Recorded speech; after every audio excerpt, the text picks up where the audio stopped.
Alderman Clemmons, Here. Alderman Karen, Here. Alderman Jettie, Here. Alderman Govea, Here. Alderman Dowd, Present. Alderman Camo is here, Alderman O'Brien, Present. Alderman Moran. Present. You have 9 in attendance. Also, we have Tim Cummings, Administrative Services Director, Alderman Sullivan, Alderman Wilshire, Alderman Lopez, Alderman Klee, Mayor Donchis, Matt Sullivan, Community Development Director, and Dan Hudson, City Engineer. Okay, before we get started anymore, those that remember, the Committee of Infrastructure was supposed to meet last month, November. It was a Wednesday right before Thanksgiving.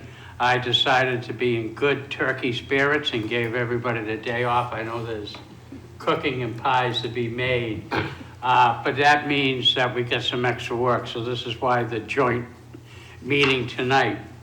So what we're going to do is we'll lead into the infrastructure, then I'll vacate the chair and pass it over to the chairman of the Planning and Economic Development Committee. What's before infrastructure tonight is all mostly stop signs. These have met approval with Mr. Wayne Hudson of the Traffic Division.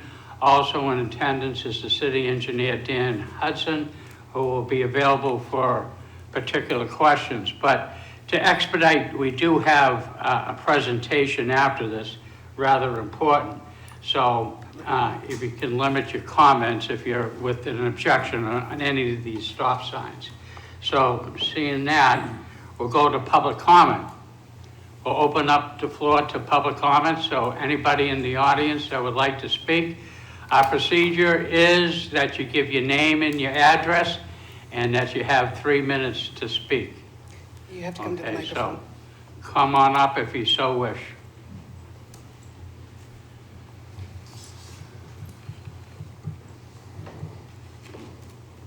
There's no microphone. My name is Betsy Gamrat. Mr. Cummings, if there is a way, could you vacate so we could hear the person, or is there a way to get that over there? Yeah, ma'am, would you mind to Wait a come minute, you're up? bringing the microphone out. Okay, he's bringing the microphone outstanding.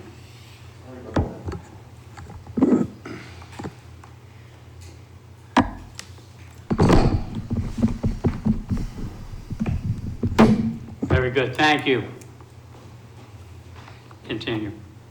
My name is Betsy Gamrat. I live at 10 Wood Street in Nashua. The issue that I'm bringing and asking for your help with is safety on Route 101A. I commute by bicycle every day, and the shoulder is blocked often by automobiles waiting to buy coffee at Dunkin' Donuts. And I'm asking that we prevent them from parking there so I can get safely to work. If anyone has questions about the issue, this would be a good time. No? All right, thank you. Thank you very much. Anybody else with comment, public comment? Seeing no one, we'll now step into communications to the clerk. Yes, thank you. Communication has been received from Wayne Husband, Senior Traffic Engineer, regarding recommendation to create an all-way stop sign intersection by adding stop signs to the Douglas Street approaches. From Wayne Husband, Senior Traffic Engineer, regarding recommending no parking, stopping, or standing on a portion of the north side of 101A. From Wayne Husband, Senior Traffic Engineer, regarding the recommendation to create an all-way stop intersection at Conant Road and Searles Road. And from Wayne Husband, Senior Traffic Engineer, regarding the recommendation to create an all-way stop intersection at the intersections of Charles Street and Terrace Street. Without objection, I'll accept the communications and place them in a file. Unfinished business, There is none. new business resolutions, There are none. new business ordinances. We have O22, O32, authorizing stop signs on Douglas Street at its intersections with Dinsmore Street. I'd like to make a motion to recommend final passage. Okay. Alderman Dow, would you like to introduce this? Yes, just real quickly, this is an intersection near St. Christopher's School. And it's where a lot of the parents afterwards go down that street rather fast. There are children in the area, and they've been asking for a four-way stop there for quite a while because the crossing traffic can be an issue. So in discussion with Wayne Husband and the mayor and others, we've put this legislation in to correct this problem. Further comment on 022-32? Seeing none, I'll call for a vote. All those in favor signify by saying aye. Aye. Opposed? Yeas have it, motion carried. To the clerk? Yes, thank you. Before us is 022-033, authorizing free holiday parking at meters in Zone 3, which includes the Elm Street and High Street parking garages from December 12th, 2022 through December 31st, 2022. And I'd like to make a motion to recommend final passage. Okay, we have a recommendation, a motion for final passage. This is the annual event that comes up every single year. It's a little bit of a gift to the taxpayers that they can have parking within Zone 3, and we usually traditionally pass it. Any further comment? Mr. Cummings? Yes, thank you, Mr. Chair. For the record, Tim Cummings, Director of Administrative Services. I just wanted to note that I believe the legislation reads for it to take effect on Monday, December 12th. Technically, if this is recommended tonight, I don't believe it would actually go before the full board until the 13th. So I just wanted to note that. I mean, I think it's neither here nor there unless you wanted to amend it to read starting on December 14th, that Wednesday, assuming it passes. I leave that for you to decide, but I just wanted to note that for the record. Okay, Alderman Clemmons. Yeah, I will make that motion to amend to start on the 14th. And just, if I could speak just briefly, I don't want to create confusion with anybody, the parking department or anybody out there. Okay. All right, now we have an amendment that it will start on December 14th. All those in favor of the amendment signify by saying aye. Aye. Opposed? None. I'll call for the vote. It is 02233, authorizing free holiday parking into meters in Zone 3, which include the Elm Street and High Street parking garages from December 14th, 2022 through December 31st, 2022, as amended. All those in favor signify by saying aye. Aye. Opposed? Motion carries. To the clerk. Yes, thank you. Before us is 022-034, prohibiting parking on a portion of the north side of Amherst Street. I'd like to make a motion to recommend final passage. Okay, we have a motion of final passage. Alderman Dow, would you like to introduce this? Yes, this is a portion of Amherst Street where Dunkin' Donuts is, and I think it's 471 Amherst Street. Cars have been backing up there, and now trailer trucks are parking there to go in and get coffee, and it becomes very dangerous for traffic. And talking to Wayne Husband and Dan Hudson and others, including the mayor again, we decided we'd put legislation in to have no parking or standing at any time to improve the safety issues that were addressed by the public speaker here a minute ago. Okay, further comment? Alderman Clay. Thank you, Mr. Chairman. Ms. Gamrat is one of my constituents who actually had brought this to myself and to Alderman Dowd. She has had some very near misses. If anybody is interested, I have some pictures that actually show the tractor trailers parking there as she's driven, and you'll see some of these are also in the rain and so on, which makes it very, very dangerous for her trying to get by as the cars are passing by. I really hope for a favorable, which I think you all probably will, but a favorable recommendation from this committee to the full board. And again, I have any pictures here if somebody would like to see them. And they've been taken by Ms. Grant as she's trying to go by these vehicles and so on. So thank you. Thank you, Alderman Clay. Alderman Como. Yes, thank you, Mr. Chair. Would it be appropriate, could I make a motion to accept the communication from Alderman Clee and place it on file so that I can give a copy to Donna to add to the record? So ordered. Alderman Theobald.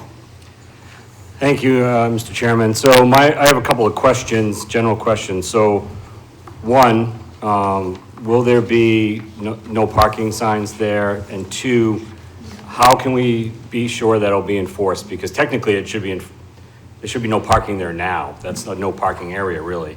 So I'm just looking for how will things change and hoping that there's gonna be some signs.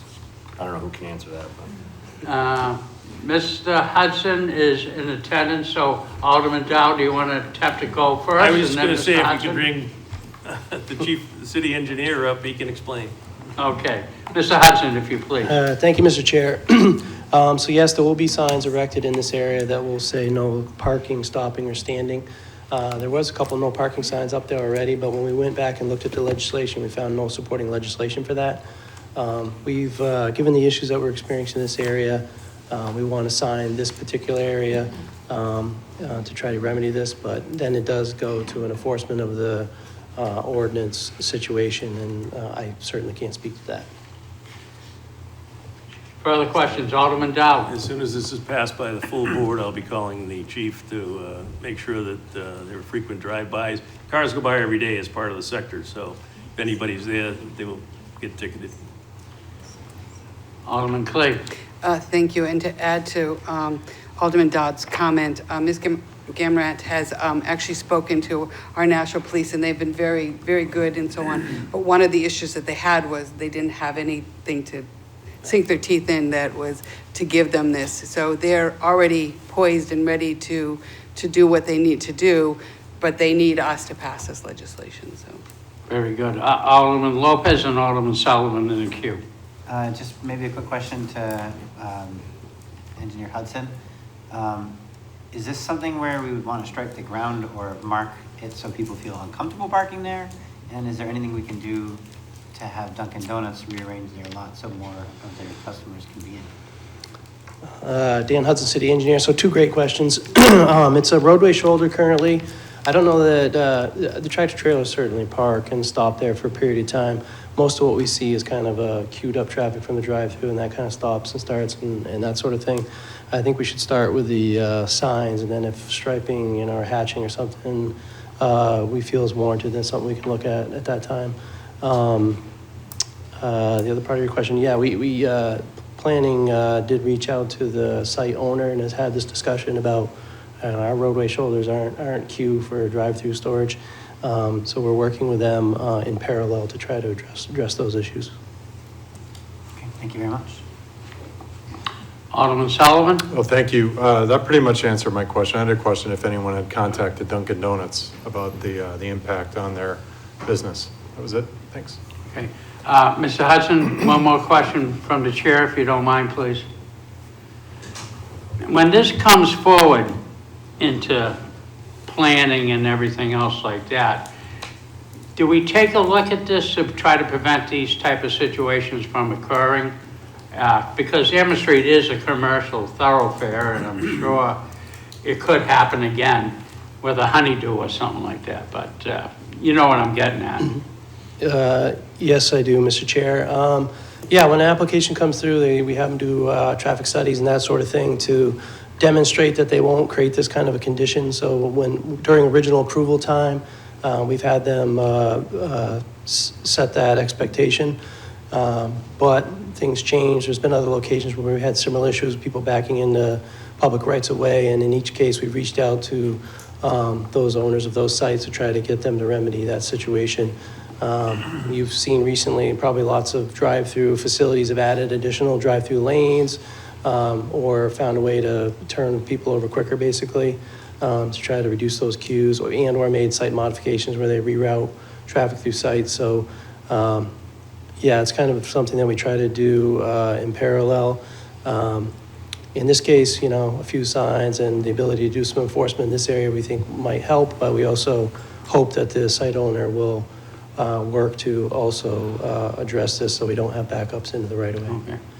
And second part, if occupancy should change from Dunkin' Donuts to a lesser demand venue that would have tractor trailer trucks that's causing the problem, these can be changed at a later date by ordinance, correct? Yes, that would be appropriate. Again, we're trying to sign in this particular area for this particular user in this particular issue that we're seeing. And should that change, it would be appropriate to modify the ordinances to reflect the revised condition. Thank you. And before you sit down, Alderman Cleve, did you have some, No, you're not getting off the hook yet? well, I'm here as it's long as you want actually, me. it's Are you actually, good with Mr. Hudson? yeah, it's not for, Okay, but thank it's you, in, Mr. Hudson. it's in concert with what Mr. Hudson and what Alderman Sullivan had commented about. Dunkin' Donuts, when they first went in, from when I spoke to planning, this was kind of brought up. Did they want to do their drive-through coming in from the other side where that little plaza wasn't there at the time? And they said, no need to. COVID has kind of created this nightmare and this monster because they're not opening the inside of their store, they're just doing drive-through, which has created this monster. So there may be some things that they can do to remedy it, like opening their store if they can find staff, I don't know. But yes, they have been talked to. Planning had told me originally, it was suggested that they do their drive-through in a different manner. They chose to do it this way, and this is kind of the fallout from it. They've been there for quite a while, but this is, it's just very dangerous, and I really think we need to remedy it in this fashion. If another business goes through, they're going to have to go through the planning department. Planning board, so. Further comments? Alderman Tebow. Thank you, Mr. Chairman. Through you to Mr. Hudson. All those lanes really are no parking, so why wouldn't we do a bigger ordinance to maybe do to the right side of Amherst Street or both sides of Amherst Street? That way, you know, anytime we have problems with people parking on there, we don't have to create an ordinance for it. Another one. We did consider that, but then we considered the, time and expense of signing all of Amherst Street.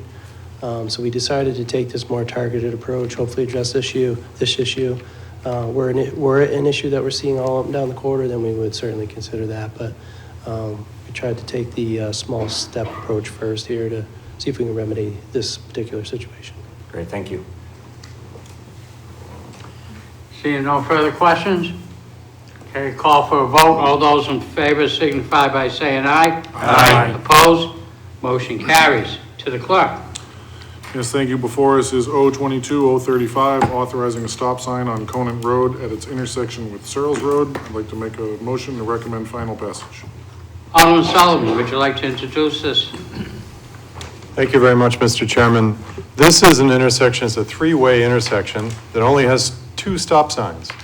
There is a resident on one side, and when they try to exit their driveway, there's an issue, they can't see the traffic coming and going. When you're heading down from Conant Road, and you're heading down Conant Road towards Main Dunstable Road, there's no stop sign, but there is one coming the other way, and then there's one coming up from New Searles.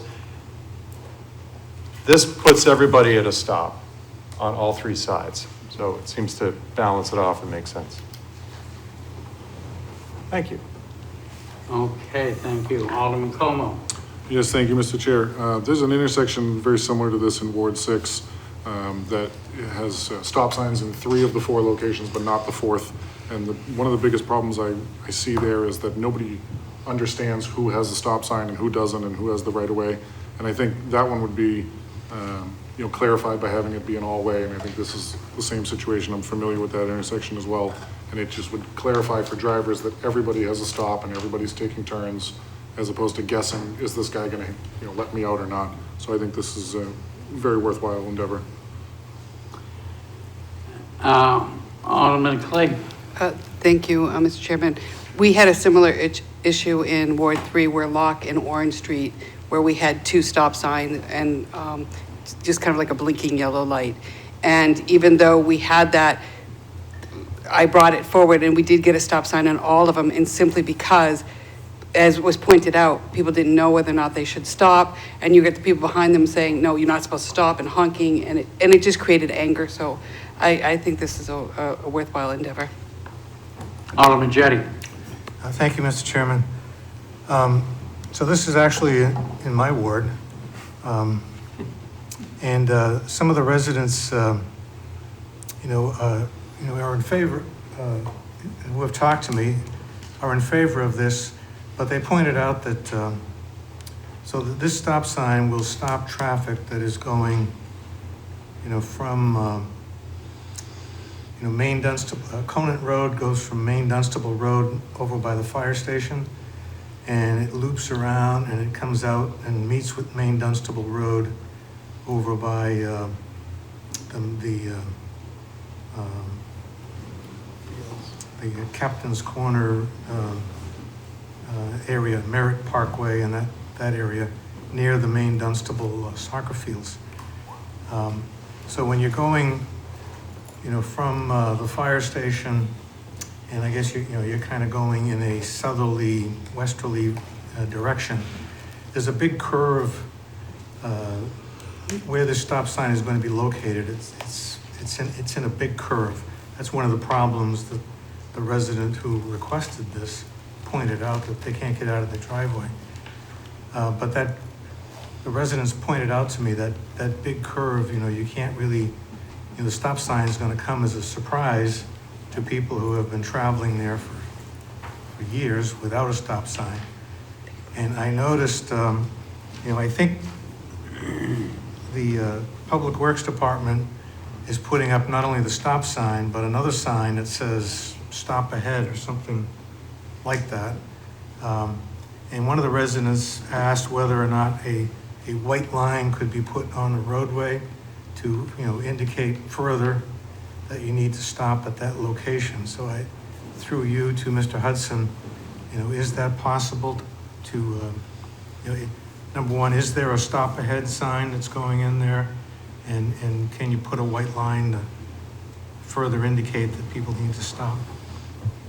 Mr. Hudson. Thank you, Mr. Chair. Dan Hudson, City Engineer. Those are, reasonable questions and concerns. We certainly can look at that. If there isn't sufficient sight distance, we can add a stop ahead sign. I don't know if that's planned or not. I'd have to ask Mr. Husband, but that's easy enough to do, as well as this stop line. We're at the time of year where it's maybe tough to paint the line, but we can certainly add that as supplemental to the stop sign as soon as conditions allow for it. Thank you. Thank you very much. Alderman Clemens. That was exactly my concern as well. So, thank you. I support this. My only comment, I was a deputy chief on duty when there was no stop signs there.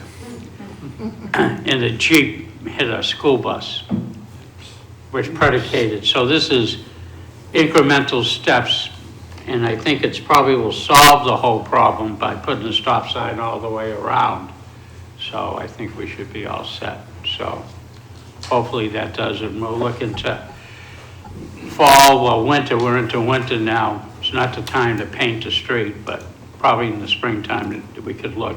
I'll leave it to you to follow up with that with the traffic department and everything else. Any further comment? Seeing none, call for the vote. All those in favor signify by saying aye. Aye. Opposed? Nay? A nay? Okay. Yeah.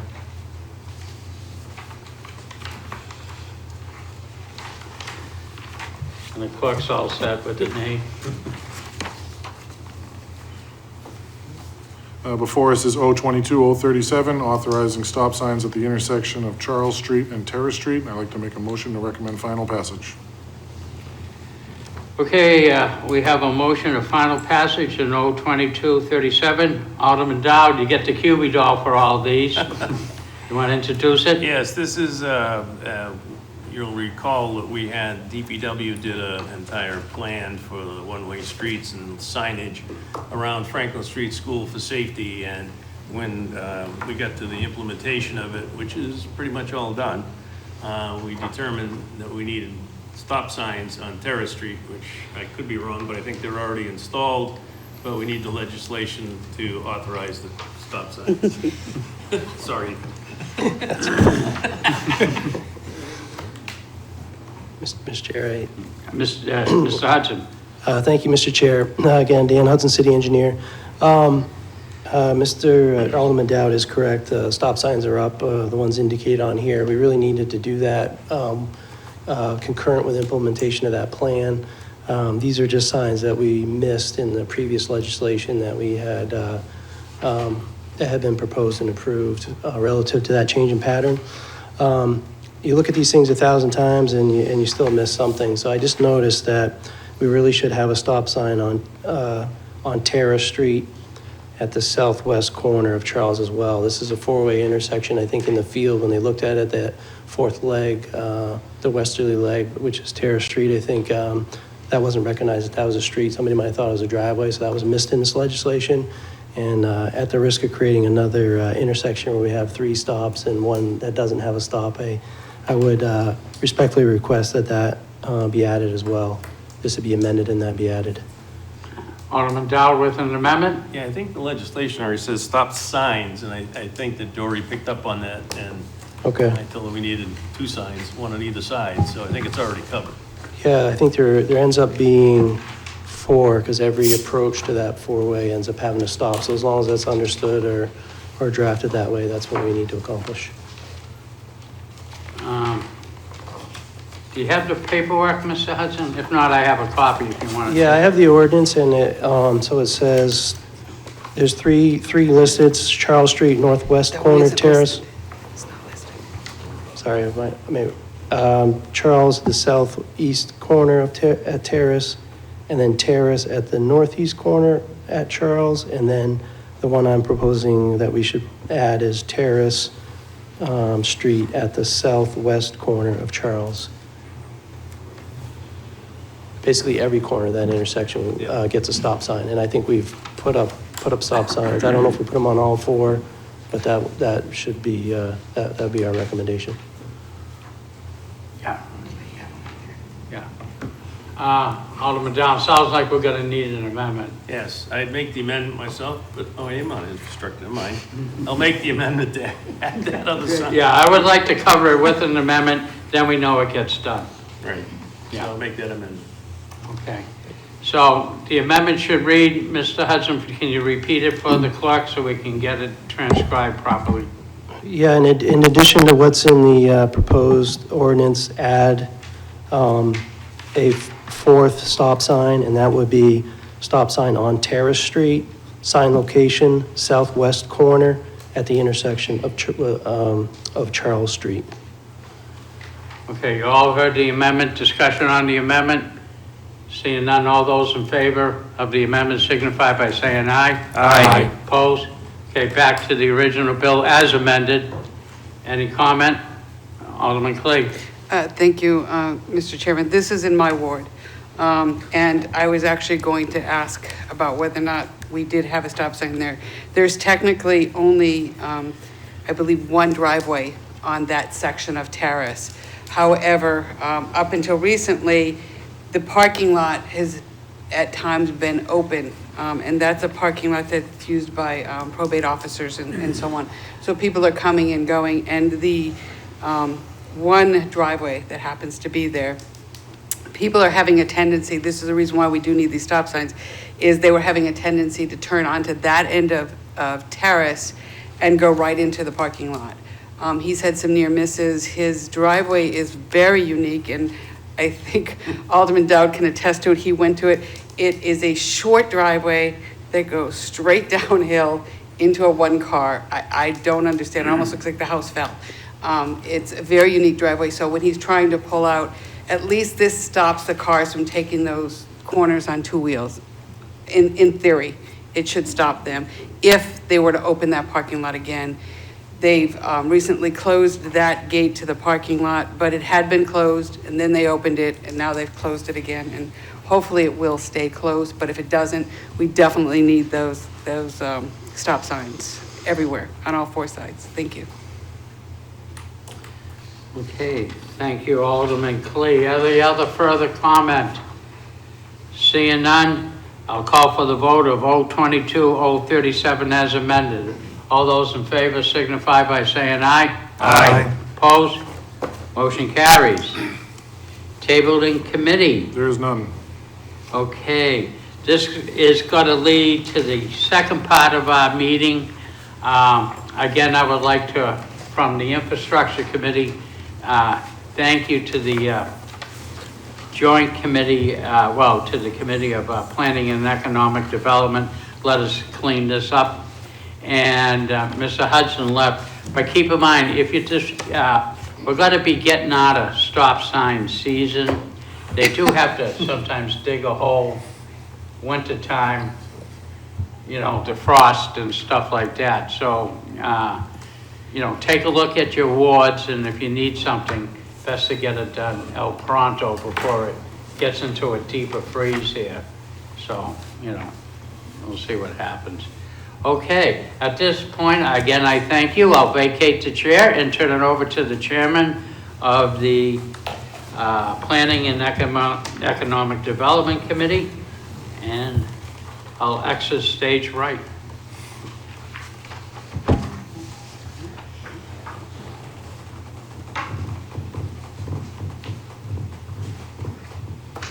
Who's your clerk? Alex, do you want to switch off with Derek, or do you want to keep? I don't mind. We only have one set of minutes anyway, so. Unless you don't want to sit next to me. I'm going to say that on the record. Let the record show he didn't say that. I'm going to take that as a. Just joking, of course not. Sarcasm's my friend. Thank you, everyone, and Director Cummings. Thank you, Mr. Chair. For the record, Tim Cummings, Director of Administrative Services and also Director of Economic Development. I'm going to hand it off to the mayor this evening, and then when the mayor's done with his comments, Sister Paula is here, and I'd ask that the courtesy be extended to her so she can give a few words as well once the mayor concludes his remarks, if that's okay by the chair. Yes. Mr. Mayor? Thank you, Mr. Chair. So although we're here to talk about the some concepts that we've developed regarding the Elm Street Middle School site, which, as you know, will be left by the school department in the fall or in June of 2024 when the Brian McCarthy School is opened. And we also have on the agenda the NIMCO site, but we'd like to do some more work on that before discussing it, so we'd like to postpone that part of the discussion. But as you all know, the Elm Street site is a very important site for the city. It's been the site for 80 years of first the high school and then the middle school. And it is the former site of the South Common where recreational activities used to take place. And even after the school was built, initially before the cafeteria and the gym were added, there was ice skating and other activities that took place on that location. So we have, and we meaning all of us, but principally Mr. Cummings, has worked very hard to bring forward concepts regarding the use of that site. And in doing that, we engaged Marvell Architects from New York City to work with us to take public input and then develop concept ideas. Marvell is a very well-known architecture firm, very experienced in urban design. And Mr. Cummings conducted 4 or 5 public input sessions, at which time public input was taken from many members of the community concerning the future of the Elm Street site. But there was something else that we were working on at the same time over the last couple of years. But before I get to that, let me just mention that the basic outcome of the public input is that although many alternatives were considered, restoring the site to a park by raising the school, high-density housing, low-density housing, the consensus that really came out of those public meetings was a medium-density housing conversion, at least on most of the site. Now, at the same time, over the last couple of years, we've been working closely with Rivier University regarding one of the projects that Sister Paula and the Board of Directors considers very important to the future of Rivier.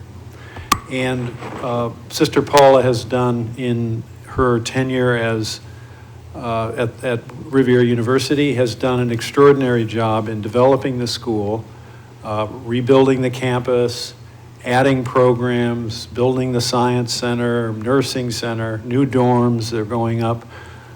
The profile and image and reality of the university has grown considerably under her very capable leadership. And she's been advocating for at least 2 years, 3 years, that they would greatly benefit, the university, by a varsity hockey program. And they, although they now have a program, they do not have a home rink. They don't have locker rooms. They can't do home games. They use Conway on a kind of, ad hoc, maybe more, but, they use Conway to some extent, but there aren't 2 locker rooms there.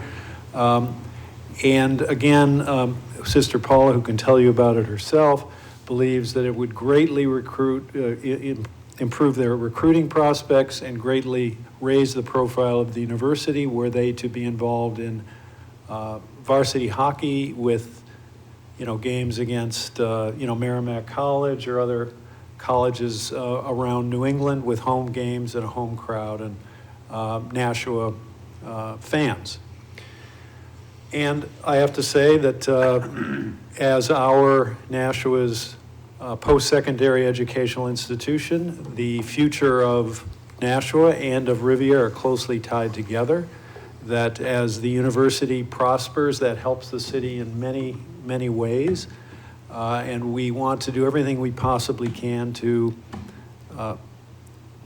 assist Riviera in their effort to become even greater than they already are. So we, in presenting this to you tonight, are merging these 2 ideas. So what you will see are ideas as to how housing could be arranged on the site.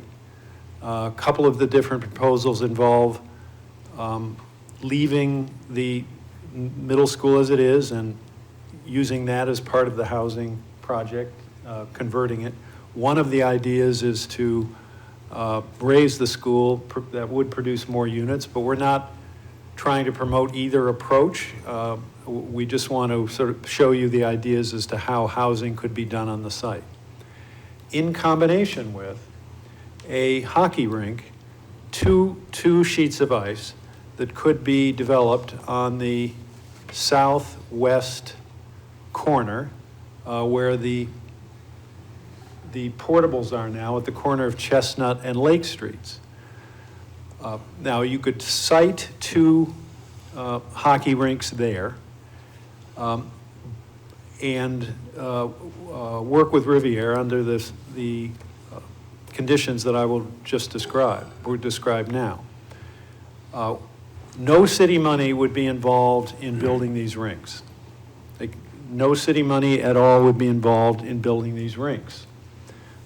Riviera has partnered with Edge Sports Group, a corporation, privately owned corporation that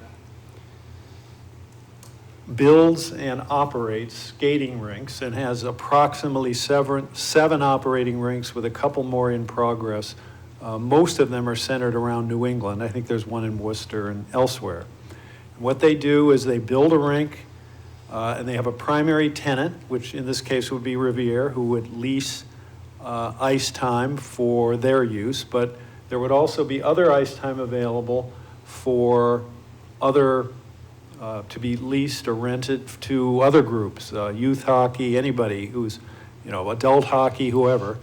But it would put 2 ice rinks right very close to Nashua's downtown. The hockey rink would be on leased land, or maybe we'd sell it, but they would pay property taxes on the value of the rink, so they'd pay property taxes to the city. They would work in concert with Riviera, and Riviera would then have a hockey center, a hockey team, a varsity hockey location on the southwest corner of the site. And we think this would be great, you can use your own judgment, obviously, but in my judgment, this would be great for the university, great for the city. We would begin to move Riviera, which is largely landlocked by residential neighborhoods around it. We would begin to move their presence closer to the downtown, which over time, as they develop further, might, downtown presence might increase if it benefits the university and benefits the city.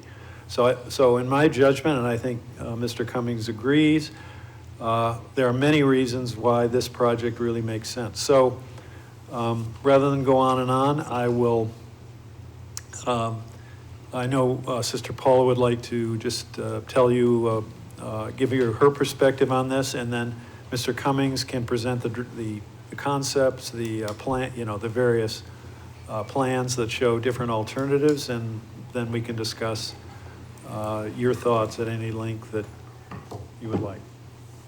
So if it's okay, Mr. Chair, I would ask Sister Paula. Would you like to either, you can sit at my chair? She can, you can come right up here. Yep. This one's closer. He just wants to sit in the mayor's seat. He just wants to sit in the mayor's spot.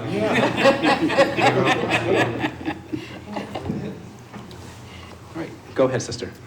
Mr. Chair, good evening, members of the committee. My name is Sister Paula Marie Bewley. I'm president of Riviera University, 420 South Main Street. Thank you for the opportunity to speak with you. In October 2020, Riviera launched its men and women's Division III ice hockey program. The success over this program far exceeded our expectation and resulted with a one-year increase of over 60 students, not only from the Nashua region, but beyond, including Czechoslovakia and Italy. Contiguous with the launch of our ice hockey team was the search for additional ice time. And to that end, we engaged a national firm, Furland Management, to conduct a study of this region, and there were 3 outcomes. The first outcome was that the demographics in the Nashua region are perfect for the expansion of ice time. The second, the location of Nashua and its contiguous nature to Hudson and Tingsboro, to Merrimack and Hollis, makes it a very attractive location. And number 3, and perhaps most importantly, that there's a strong financial underpinning and strong financial feasibility to build 2 sheets of ice. Riviera solicited different proposals and engaged different professional service firms. The firm, as Mr. Donchis, Mayor, related, is Edge Sport Group of Wellesley, Massachusetts. They design, construct, finance, and operate ice sheets and multi-recreational spaces in the New England region and have expanded to Arizona and Florida. They too ran their numbers as to the feasibility under a P3 formula of constructing such a facility, certainly supporting Riviera and the expansion of our ice sports, but also with a keen acknowledgement that 2 sheets of ice, when converted to flat surfaces, provide an excellent space for the local community to use for other recreational purposes. Let me just acknowledge Mayor Donchis, Director Cummings, and their availability to discuss this circumstances, and specifically their knowledge of other communities who have engaged in such a project under the conditions that Mr. Cummings will explain. This is a wonderful opportunity. First, let me highlight for the city of Nashua and its citizens, certainly for Riviera University and our students, but also for a broader vision of the university's presence in the downtown. Thank you, Mr. Chair. Thank you, Sister Paula. Does anyone have any questions for the sister? Alderman Lopez. First of all, 3-time Riviera alumni. I got the associates, I worked my way up the ladder. So I know Riviera also has a very successful soccer program, and I've had vibrant support expressed for that as a possible use for that area as well. I grew up in Concord, so I understand that, with the Everett Arena, that, a hockey location isn't necessarily the only use it could have. Has the college or university, sorry, I'm dating myself now, has the university considered the possible application of indoor soccer as well, or for soccer conventions? I know there's a really large competition that Nashua used to host, but we don't have a space for now. Yes, Mr. Lopez, exactly.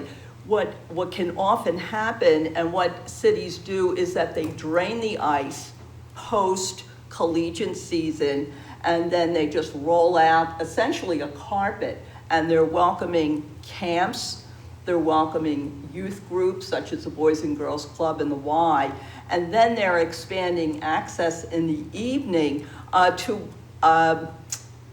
older citizens in the area of soccer and pickleball and of other field types of sports. So Edge Sport Group and their model is multi-recreational, and their idea is to create a space that certainly is focused on ice hockey, ice sports, but also has the flexibility to serve multi-recreation and in some cases, more expansive conferencing. That's very exciting. Any other questions for Sister Paul? Mr. Chair. Yes. Alderman O'Brien. Thank you, Mr. Chairman. More direct, my question may be related to Director Cummings. We do know the history of the Conway Arena, and there has been rumors in the past, an additional sheet of ice out there. This could forego that, and we could look at that partial land there for other positive developments within that sports complex area.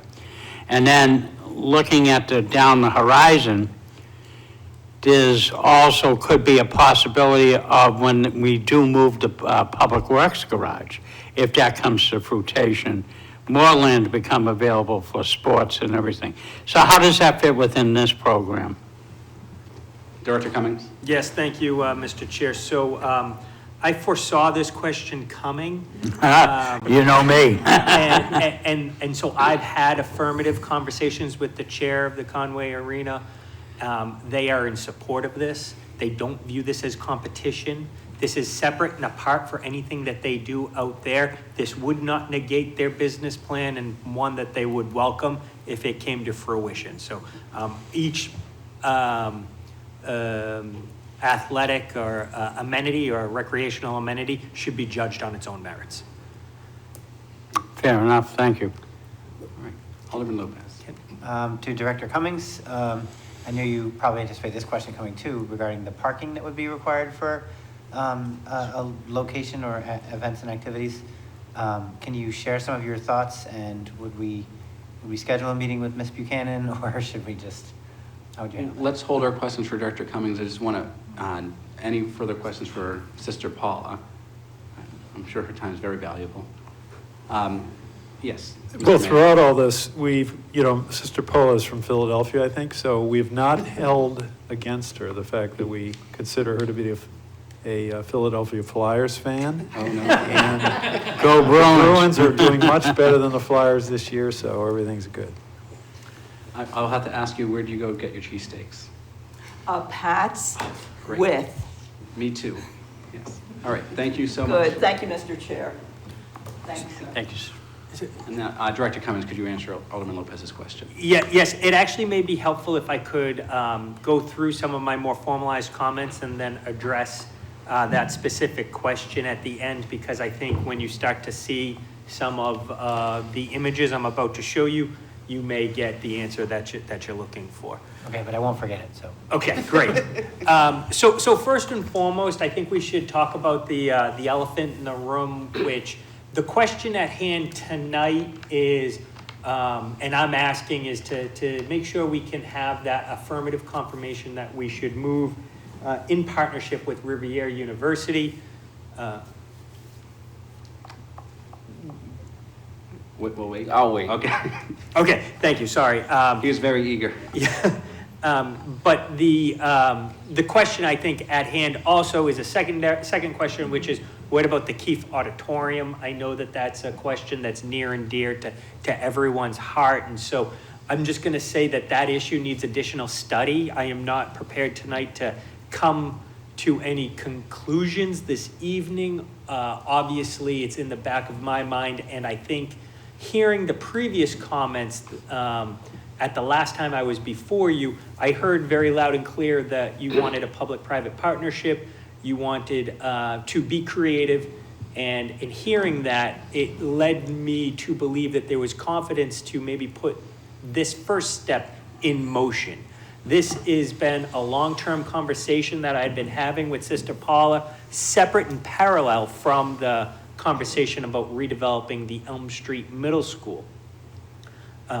Then, as it appeared that there might be some synergies there, I started to softly broach the conversation about introducing this type of use at the site, knowing the various requirements and constraints that both the ice use would have, and then also what the Elm Street Middle School could offer. I think it's going to be a time-sensitive conversation relative to the ice skating rinks. And so one of the reasons why I wanted to come before you this evening was to get that understanding that I am proceeding in the right direction, and hopefully have that separate and apart from the continuation of how we want to address the Keefe, and also what we want to do with the site overall. But obviously everything goes hand in glove, and each issue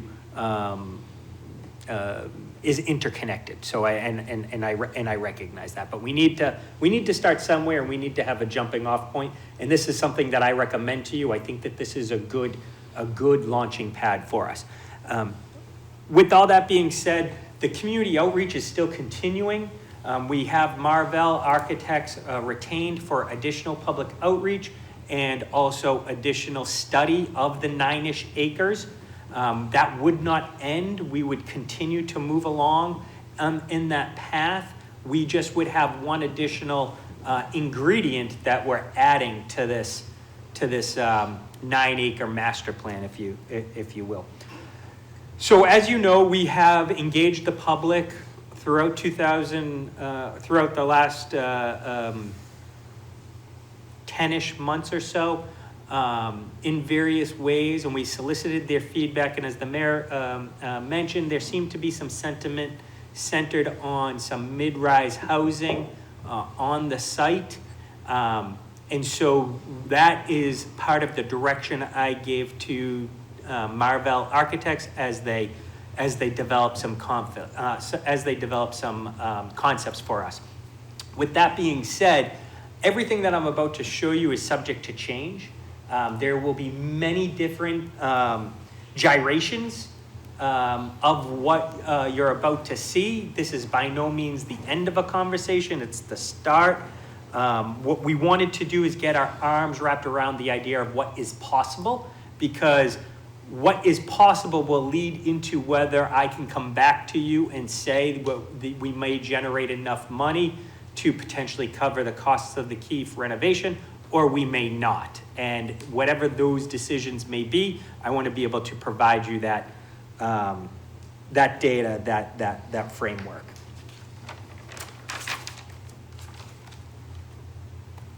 So I'm gonna share my screen here and walk you through some concepts, and I would love to get your feedback and talk to you about some of the ideas that are before you right here. Let me see if I can blow up the screen here. So.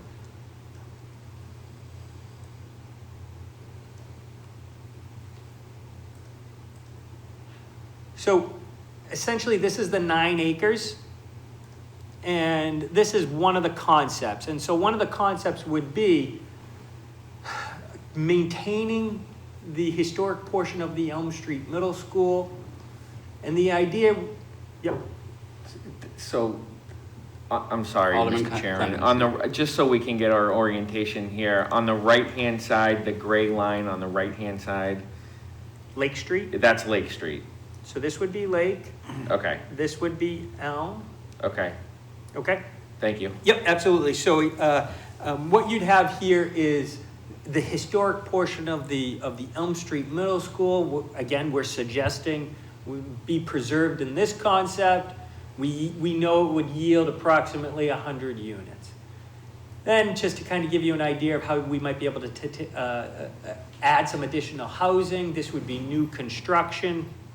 The idea of this would be like townhouses or row houses. This would be, you know, 2 stories with, you know, parking underneath. And it gives you an idea of how you might be able to fit in some additional parking up here. And then the idea would be similar down here, and then similar down here. This concept yields about 130 or so units. I'm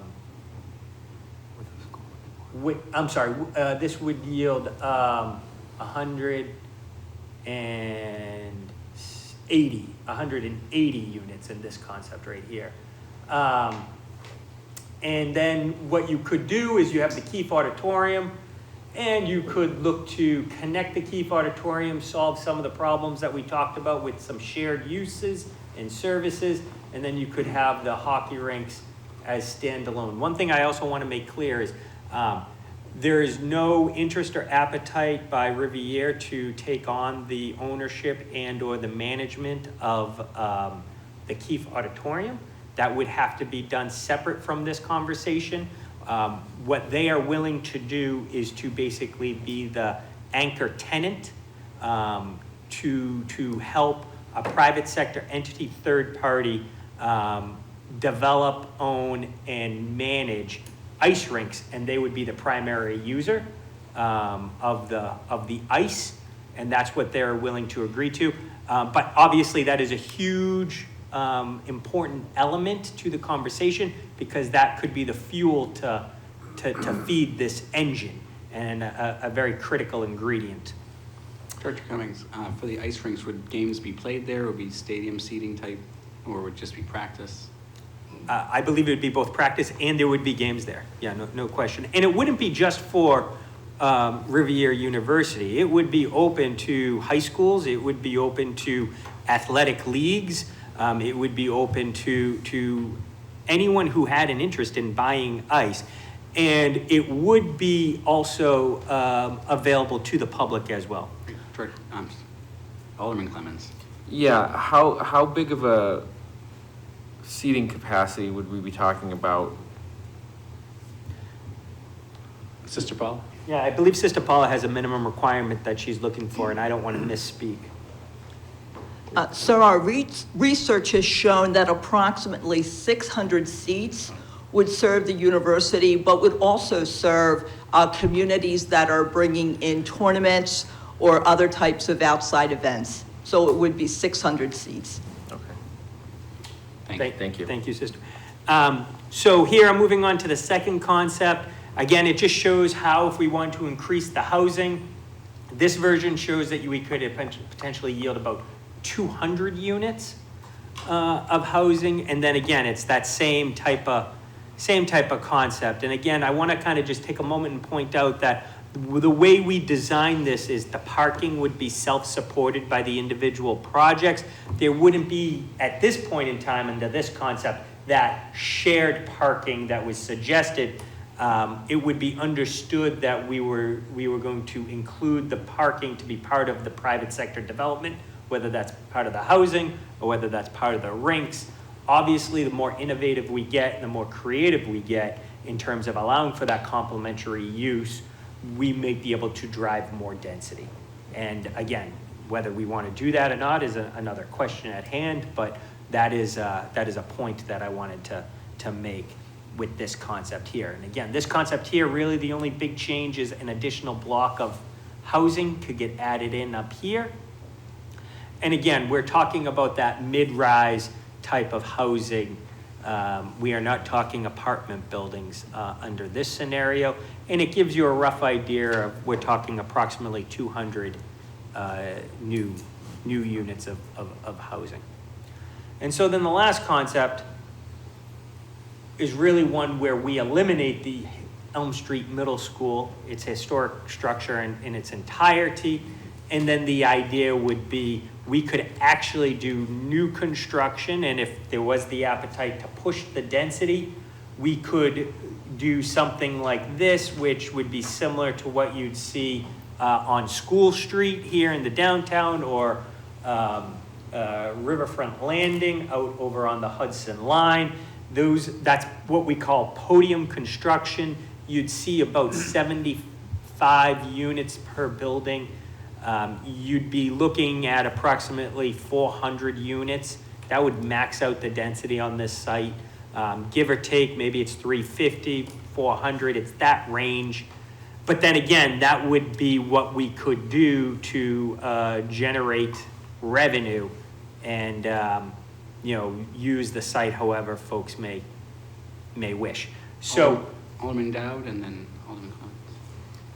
I just have a question. The green space in front of the front door of the Keith, is that just going to be green space, or is that going to be a combination of parking and? So the parking would be all down in through here for formalized parking. We are not even taking into consideration any of the on-street parking, whether that's Lake Street or Elm Street or Chestnut. Under this scenario, we're saying we would preserve this as green open space. We could look at concepts of adding housing onto that if there wanted to be development, but again, this is us trying to tease out what we want to understand, what the priorities may be. So if it's left as green space, you would be fully landscaping it? That would be an understood obligation, yes. Alderman Clemmons? Yeah, my major concern in any of this is that there's green space, a significant portion of green space left. And because right now, that's my neighborhood. So, and right now, having the green space in front of Elm Street is a nice thing to have because people go in there on the weekends, they picnic, they do things that people do in parks. And so it's important to me, at least, to any plan that I'm going to support, that we have a significant amount of green space in that. And so, and it should be relatively landscaped, and it should be a nice, inviting place for not only the people that are going to live in the new homes that we're building, but it should be open to the neighborhood as well as it is now. And I would hope that that would be the case for whichever plan we go to. Personally, out of the three, I don't really care one way or the other. Again, as long as there is green space. I did see, it looks like probably more on that third one, but it's just knowing what's behind that building, there's not much there. And so again, if that's the case, then I just want to point out the trade-off would be, and that's fine, loss of potential housing. And so if the priority is to preserve in some fashion this open space right here, which it's currently right now all green space, the trade-off on that is we just understand that we wouldn't be able to achieve the housing units that we may so desire, and that's totally fine. I'm going to put you on pause, Director Cummings. We got a series of questions. Alderman Commode, then President Wilshire, and then Alderman Dowd. Yes, thank you, Mr. Chairman. I just wanted to echo the comments from the previous speaker. Between the three, if you could bring up slide 3, I also agree that I think out of the three of them, that one's the best.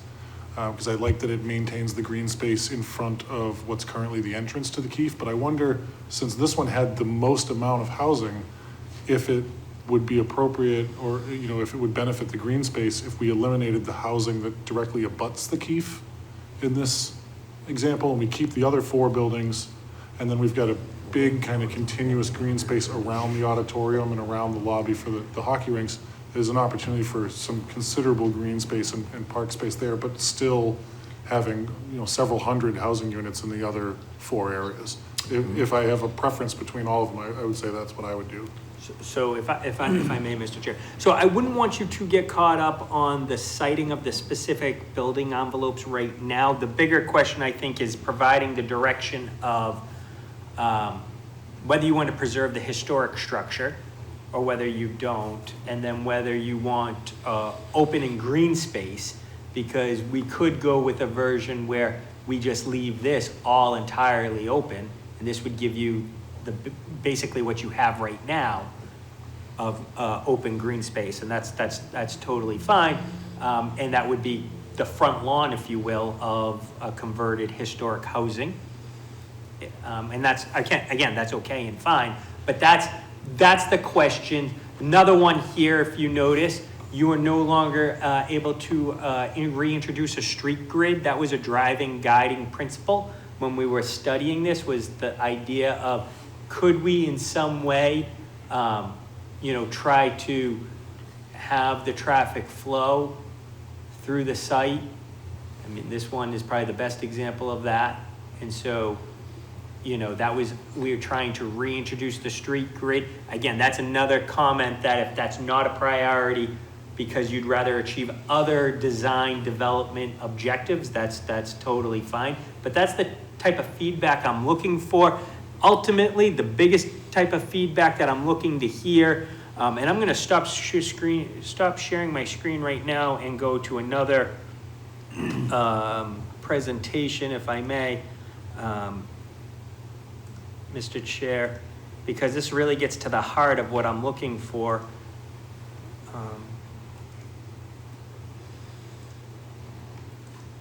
And so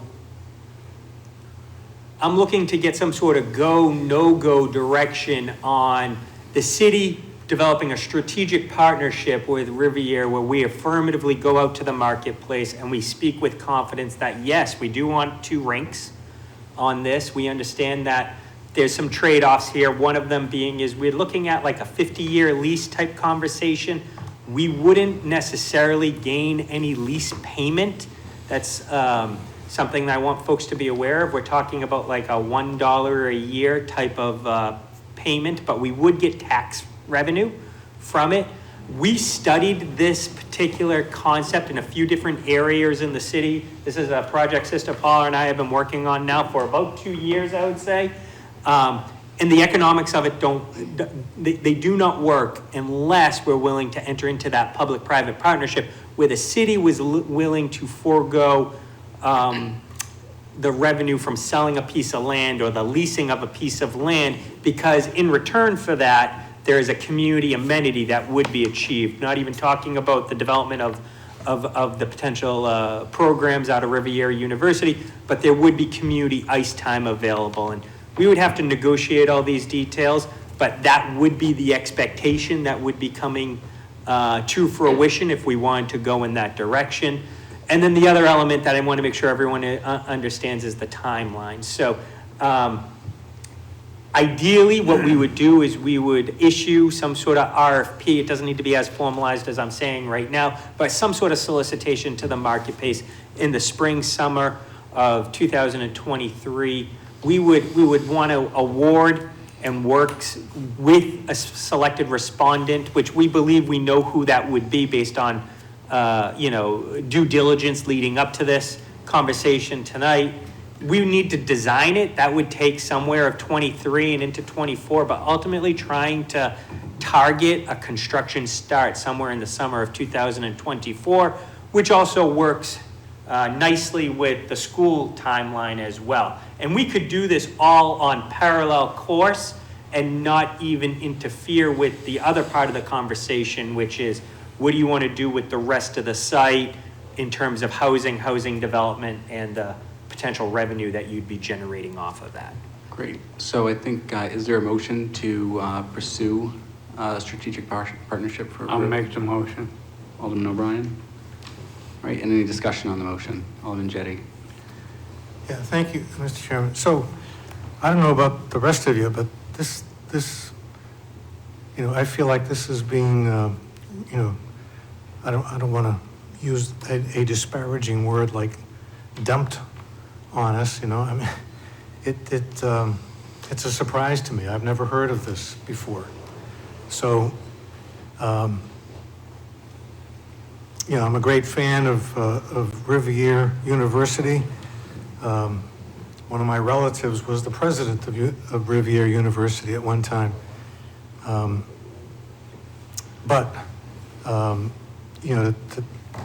To throw this at us tonight and say, go or no go, I mean, I'm unprepared to answer that. I don't know if that comes as a surprise to you. Maybe it doesn't come as a surprise that I'm not prepared. Maybe it would be a surprise if everyone else feels comfortable making a decision. I mean, there are a lot of questions I have about,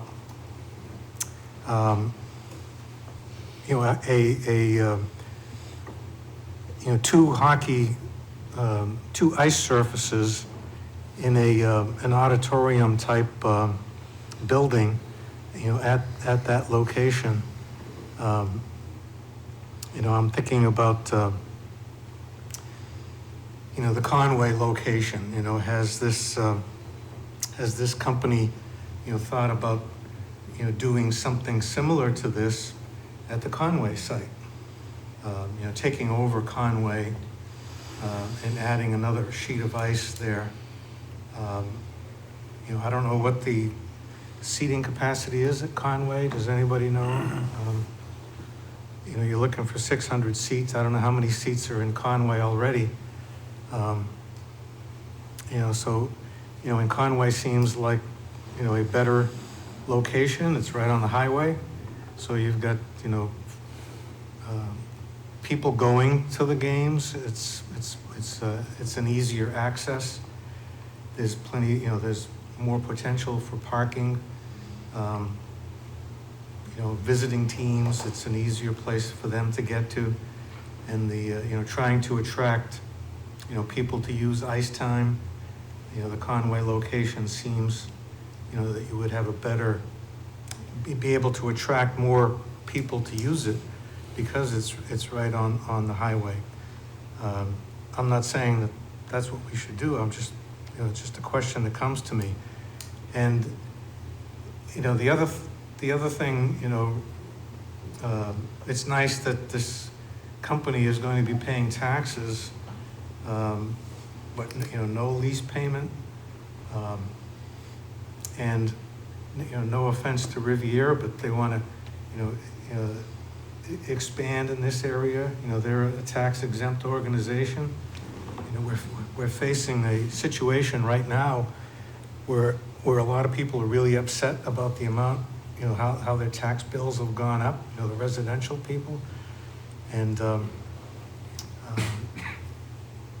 I'm, and in the, one of the public hearings that I attended, there was, somebody expressed, a couple of people at least, expressed the idea, what's the long-range plan for the needs of the city for office space? Are we outgrowing City Hall?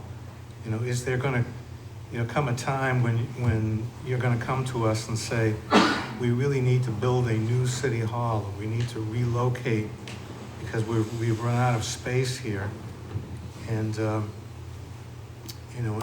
are we giving up an opportunity at the Elm Street site for a potential, municipal center? Have we, are we looking, in that long-range view? Whether or not preserving the Keef, one of the key arguments for preserving the Keef, during the discussion of the Performing Arts Center I remember the symphony saying to us, well, we need Keith because this Performing Arts Center is not going to be big enough for us. We need a larger capacity. And then I see that the symphony is going to be doing an anniversary concert celebrating their anniversary, upcoming at the new Performing Arts Center. So is the new Performing Arts Center suitable for them? Do they need Keith? Is there really that kind of took away one of the reasons I thought we needed to keep Keith, but maybe we don't. So. Could I answer just the Conway part of it? Yes, Just, Mr. just for information. I mean, the first idea, or one of the first ideas that Rivier had, and they've looked at a lot of different alternatives, which we don't need to get into all of the details, but regarding the Conway site, could Conway be expanded to a second sheet of ice? And certainly the Conway board has spoken to us about that. Even now, there's not enough room to, not forget it, build a sheet of ice, but even add a locker room. So to do that, they need the Public Works land. They need the Public Works, or at least part of the Public Works in the first 2 or 3 bays of the Public Works garage, which is far too small for us now. So to accommodate a Conway expansion, we would really need to commit to building a new Public Works garage at the landfill, and at a cost, some years ago it was 50 million. I mean, I think we're talking 60 million. And to make this second sheet of ice possible. And so when I have met with them, I said, look, I mean, we just don't have, the Public Works garage, needs to be replaced, but right now we don't have $60 million. So we've worked with the university to try to come up with various alternatives, and here we are. But I think the Conway site in the short term is not gonna, unless we want to put up $60 million, is not gonna work for, an expansion. Could I follow up? Yep. So I thought, and I've been to a lot of Public Works meetings, and maybe, did I mishear? I thought the long-range plan was, in fact, to move the street department to the landfill. That is. And one of the reasons for doing that was to free up the land for the expansion of Conway. I agree with that, but I would emphasize the words long range. This is now, now, 23, 24. Is the city prepared to come up with that kind of money to build another Public Works garage? I mean, I think the answer to that, at least my answer to that, is no. So if the answer to that is no, we can't, there's no way to expand Conway. I mean, we could accelerate the project, but that would require, a considerable amount of money in the short term. Before we move on to the other aldermen in the queue, I just want to, President Wilshire and Alderman Dowd, from your previous questions, and it's still up here, but we moved on from the conversation rather quickly. I apologize, but we'll come back if that's all right. But next, Alderman Bryan wants to speak to his motion. Right, and thank you, Mr. Chairman. We have moved this along, and now we're looking at a go or no-go, and I'd like to speak to that. I think there seems to be, maybe it's a newness, but some confusion with some members of the board here. We're not signing over anything. What we're doing here, I think the intention of this is to give Director Cummings a little bit of latitude to investigate this and to see if they can come up to an agreement. And then at that particular time, if something were to be agreed to, it'll come back to this particular board, where the board will at that time decide whether to go forward. So instead of looking at the hypothetical, let's look at really what's focused in front of us. And is this a good enough concept to have a go vote that needs exploring? Now, as a grandpa of a hockey player, I do know ice is at a premium right now at the Conway. My grandson travels out of town to Haverhill, Mass, and to other places, and it would be nice recreation to have the kids stay at home. So the sheets of ice are needed every single year as a firefighter. I've seen people out on precarious ponds and stuff like that. It'd be nice to have public skating in the recreational sense. But all that is down the road because it's just basically getting an RFP to look at part of the process or whether this is worthy of our development on that. So therefore, I made my motion to go on this project. Let's receive additional information where I think more we can dive into the weeds at that particular time as it becomes more germane to what we're really looking at here. Thank you, Mr. Chairman. Thank you, Alderman O'Brien. Alderman Govea. Thank you, Mr. Chairman. So I grew up playing hockey. I don't think there's a rink within 6 hours that I haven't been to, a 6-hour radius in Nashua. So when I got out of high school, started a adult hockey league with my former hockey coach here at Nashua South, and we grew that. Very familiar with the finances of the hockey world as well as building a rink because we were in a ownership group that was actively pursuing building a rink. And I can tell you that from just being in those conversations, more sheets of ice is very needed, especially in southern New Hampshire. It's needed and people will pay absolute premiums to use it. And I think this is a pretty solid idea. I'm very familiar with the work of Edge Sports Group. I've had to rent ice from them at Essex Sports Center and in the Worcester Ice Center as well. They run some of the best rinks probably in the Northeast.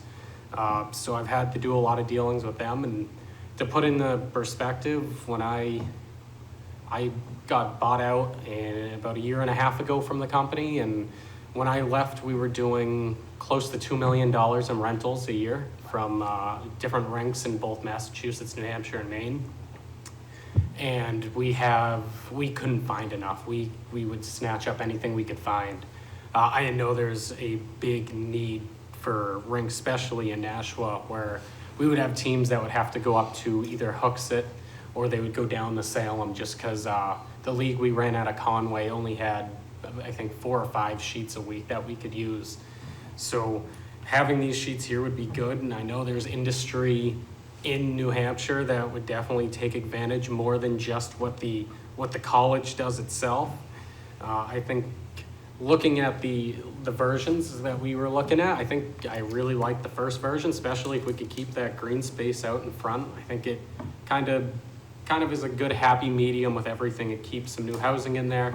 It puts in a nice 2-rink facility, and it also keeps some of that green space. I think this is a really good project. I'll vote favorable to go ahead. I do want to see a lot more of the inner workings and kind of the nuts and bolts of the contracts and agreements, but I have no objections to it as of right now. Thank you. Thank you. Alderman Dowd. Sorry. Oh, sorry, I didn't know you were calling. I was just trying to straighten out which Salem we were talking about. I was just trying to get that. Sorry. So I've been involved in more than a few building projects. And right now, we're like trying to authorize the continuation of the concept development. We're not authorizing the construction and the design of the building or anything like that. What we're saying is Riviera, if they're going to make an investment in Nashua, they need to know now that it's something to pursue. So they want to work with Director Cummings and get that done. So you want to look at the base facts. The city needs ice. I mean, I don't play hockey, but I can tell you, everybody I've ever talked to says that we do not have enough ice. Developing Conway further along is going to require a commitment for the city to expend possibly 60 million or more to build a new garage so we can close that garage, and then you could add to Conway, but that's not happening anytime soon. This site is becoming available sooner rather than later. The school is going to be moved out, believe me, by summer of '24. Things are going very well with the new school.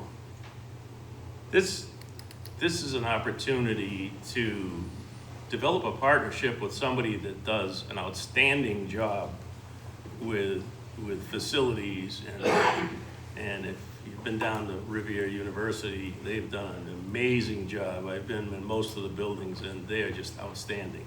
So they're gonna build a nice facility. No cost to the city. Big piece of this puzzle. No cost to the city. Plus, we'll be getting property taxes. Now, one of the things that when we close the school, that whole lot does not generate 1 penny of tax revenue. When we get through with whatever we do with this, there'll be a lot of tax revenue generated to the city, which, you know, we're talking about concerns about people with their property taxes. Well, you add to the tax base, which is going to reduce the overall impact on people's homes. There are ways that this could possibly, and it's too early to tell, tie into the development of Keith, maybe a common lobby, you know, other things. I know that Riviera doesn't want to be involved in running the Keith, nor do we expect them to, but there's potential cost savings for doing anything to Keith. Now, you know, some people say, you know, hey, we don't need Keith. Well, as far as the orchestra is concerned, the symphony, it's a very small group of the symphony that's performing, not the whole symphony. They won't fit in the Performing Arts Center. They bought a ticket to it.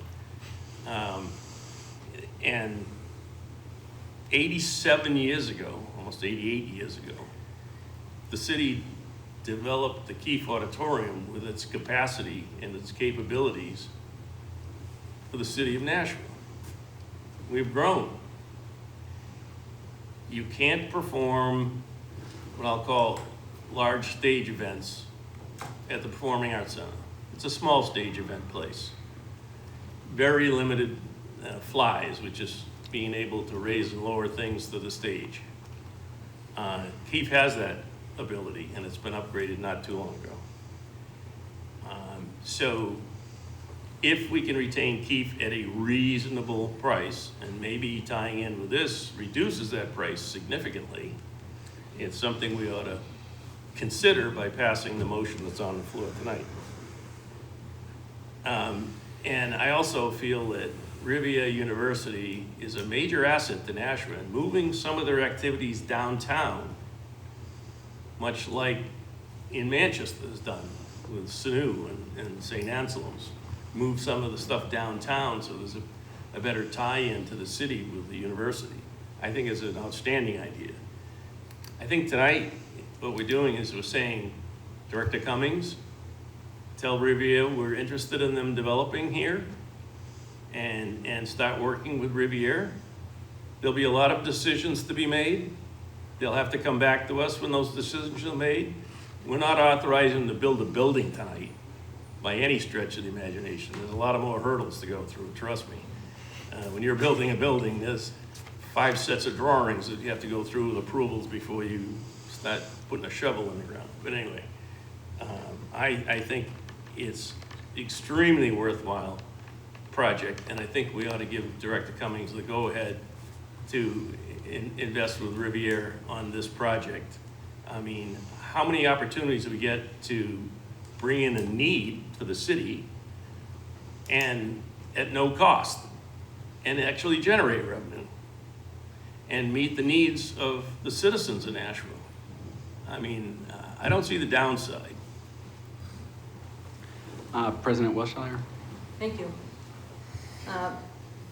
Director Cummings, when you had your public input sessions, where did the Keefe fall in priority?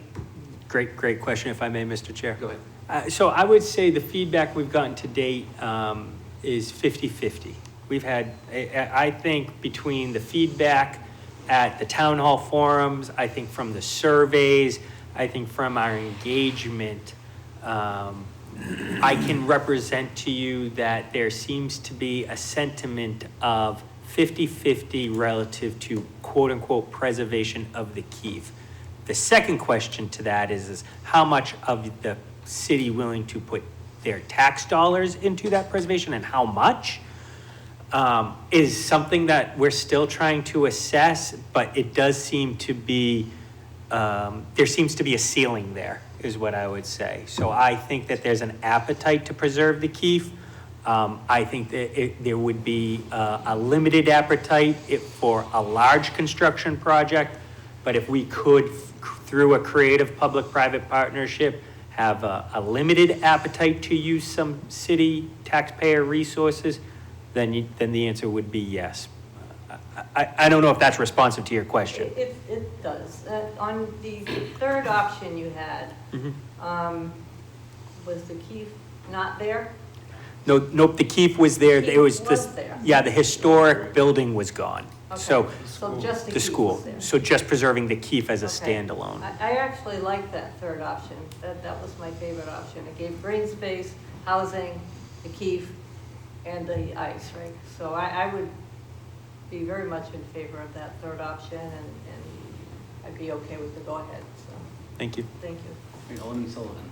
Thank you. A few things. First off, I commend Sister Paula in the city for thinking about this, kind of out-of-the-box thinking. I think that's great. As the parent of two collegiate athletes, I understand what sports can do for a university. I saw it happen at UNH, and what that has happened with that football program. And then my son is friends with many lacrosse players at Riviera currently, and I saw what you did with that upper turf field is fantastic. Sports brings not only a buzz to the university for prospective students to consider, so Riviera maybe wasn't in the consideration set, now becomes in the consideration set because of the activity that's going on campus. But it's also a draw for alumni that give them a little pride in where they went before. And it gives them a chance to come back into the city. So that's really good. I think for this site, I think it would have been good if we spent a little more time on that last bullet and kind of pull it out, because Alderman O'Brien said it, where we are tonight. The way I heard it is, because I agree with you, Alderman Jettie, it did seem to be a little hasty. I think that was, maybe that's a friendly word to use, hasty on that. But if we're just looking at voting on whether or not we're going to do an RFP, I think that is, you kind of pulled that out a little bit. So I appreciate you saying that. Director Cummings, it was interesting because the public sentiment was 50-50, yet every option that we looked at had the Keefe on there. For me, and I don't have a vote on this committee, but blanks that I would like to see filled in are how much tax revenue estimated would be driven by this. What would an option look like with more of a mixed use? Because if people come to see a hockey game, they may want to grab a sandwich after or something like that. Is there an option for retail in that space? And then also, what would an option look like? And I'm just asking the question. What would an option look like without the Keefe Auditorium there in either green space or other places? So those are my comments. Thanks. Thank you, Mr. Chair, can I address that? Yes, go ahead, Director Cummings. Thanks. So to answer your question, the hockey rinks, the two rinks, because I did this calculation, would generate approximately $150,000 in tax revenue. There's a valuation of somewhere between $6 and $8 million. I think it's safe to say $8 million for the two sheets of ice. So that will yield us, using today's tax rate, of approximately $150,000. I think whether the Keefe Auditorium stays or goes is really and I hate to say this, but from a 9-acre master planning level conversation, it's really kind of de minimis. So all you'd need to decide is what would go in that land to make up for it. And the only answer I can give you that I can represent to you is there's private sector demand for housing. So then the question is, how do you lay out the housing? We can do that. I do not believe there's an appetite at this time for any type of mixed-use private sector demand. That's today. And I don't believe the rinks on their own would generate enough to support something. And also, I would suggest to you from an economic development standpoint, part of the secondary benefit is you want to drive some of that foot traffic off-site as much as possible in a walkable way. So maybe looking strategically about, is there, and I'll give you an example where we could see potential retail, Port Pierre's. That site right now would be where I think I would recommend you seeing future retail. You're not going to necessarily see it buried back at the middle school itself, but if you were to start here, develop an economic engine, would it be unreasonable to see foot traffic walk down to Port Pierre's? Absolutely not. Okay, thanks. Before I move on, I have a quick question. Is it possible or probable for any of those options that we saw to carve out where we were thinking about where you put up housing, to gift a certain piece of that land to a nonprofit like NeighborWorks, so to see if there's any appetite for them to develop it into truly actual affordable housing, while the rest is public-private. You got the rink there, and then you have a nonprofit with low-income housing. Is that something that's been talked about or thought about? If I may, Mr. Chair, I would say maybe not to that level or degree that you just, articulated right now, but what I can say is you could absolutely subdivide the land in a way if you wanted to affirmatively say that this area we are projecting to be some sort of affordability type of housing. I fully recognize and expect that we're going to need to have an affordability housing component with this conversation. Again, that's a good example of how we need to continue this conversation on over the next few months as to how you'd like to integrate this housing. But the question I really have, and it sounds like I'm hearing for the most part consensus, that yes, we at least have one corner of this 9 acres kind of figured out, and we have a jumping off point, and then we can kind of figure out the details around that. Thank you, Director. Director Camo. Alderman Camo. A promotion. I don't have want it. everyone in the queue. Thank you, Mr. Chair. So I agree with most of the sentiments of what the speakers before me have all said. I think this is a great idea. I grew up with, I won't subject you to the sight of me on skates, but my little brother played hockey for many, many years, and I can remember driving all over New England looking for ice time, and I think it's a great idea. It's a great asset for the city. It's a very creative solution for use of this land. Like my colleague from Ward 5, I'm not prepared to vote yes or no on the project tonight, but luckily I don't have to. So I think that this is a great thing to move forward with, and I'd like to see more details. There's two questions that I had. The first is around the community input to you, Director Cummings. If there's going to be any more in the future, any more additional surveys or anything like that, one of the things I'd like to see is, rather than a blanket, do you want to save the Keefe question? Because I think if you just ask it in a vacuum like that, a lot of people would say yes. I'd like to see maybe like a tiered response, like would you like to save it if it costs 10 million? Would you like to save it if it costs 20 million, et cetera? So we can see what the community's appetite is for, as that number goes up, does the support go down?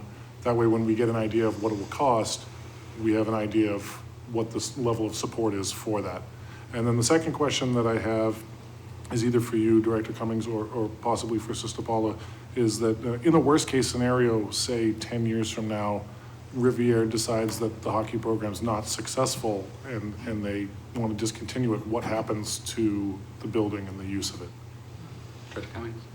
Thank you. Yes. So again, our relationship would be with this third party, and they would be looking to sell ice. I believe the primary tenant would be driving the conversation, Riviera University, but there would be other users of this ice if need be. And I think as we all heard here, there's quite the demand for it. So the plan would be for it to be used. It might not necessarily be by Riv, but it would be used. Yep.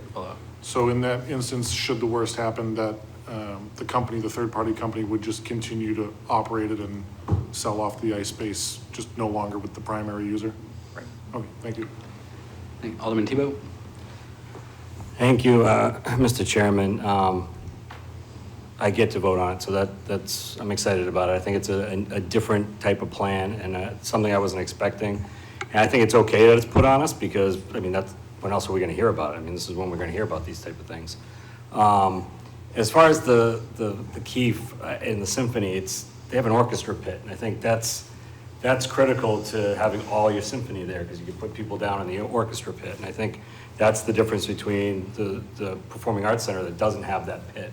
It's just too small. I mean, I don't live in this ward, so as far as green space, as far as the traffic, the volume, all that stuff is not as important to me as making sure we have something there and keeping the Keefe. I like the first option because I think I like preserving the old school. I think it looks nice. It's historic. I wish there could be some way to maybe you talked about it a little bit, but redirect it a little bit so there is that more green space for the people of that ward, you know, right in front of the Keefe that it is now. Does it have to go all the way down? No, but if it's like the third option, you got a nice block there of green space, I think that would work. You know, I'm okay with giving it a go and going further with this to see what else comes up. You know, it's going to be hard for me to support it in the future if we're not talking about trying to find a way. And I'm not saying any way, like, I'm not saying what the quote is of 30 million that I'm going to sign off on 30 million for the Keefe. I'm not. But I want us to do the same creative looking at like we did with this, with the Keefe, because I think this is creative and it's different and something that came out of left field. So I would like to see that same kind of thing develop, hopefully with the Keefe. You know, is it going to be free? No. But if we can do something else that brings that cost down and we can get other people on board with the lower cost, I think that would be great. Obviously, everyone's going to want lower cost. If you tell everybody to save it for 30 million, every single person's going to say no. There's not one person that's going to vote for that one.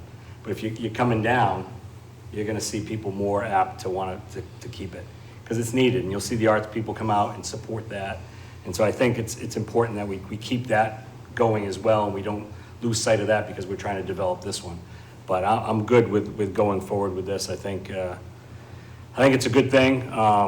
You know, I don't know what, you know, like Alderman Clemens, I mean, there's going to be different traffic patterns at night now or morning or whenever people use the ice time. But again, I don't live there, so. Thank you, Alderman. Alderman Clemens. Thank you. So I agree with my colleague from Ward 8. I think that, you know, it's good to study this. It's something that I would support. I guess what I don't want to see happen is this go forward and then it come back, well, yeah, we're going to do this, but, you know, we can't save the Keefe Auditorium. So, to me, if this goes forward, that has to be a part of the plan. So, you know, I'll support the concept of this. You know, but to me, to get my final vote on this, it's gonna depend on the details, what it looks like in the neighborhood, what the how it you know how it integrates with the rest of the site. Sounds like, though, to me, from everything that I've heard so far, that it's going to generate quite a bit of tax revenue.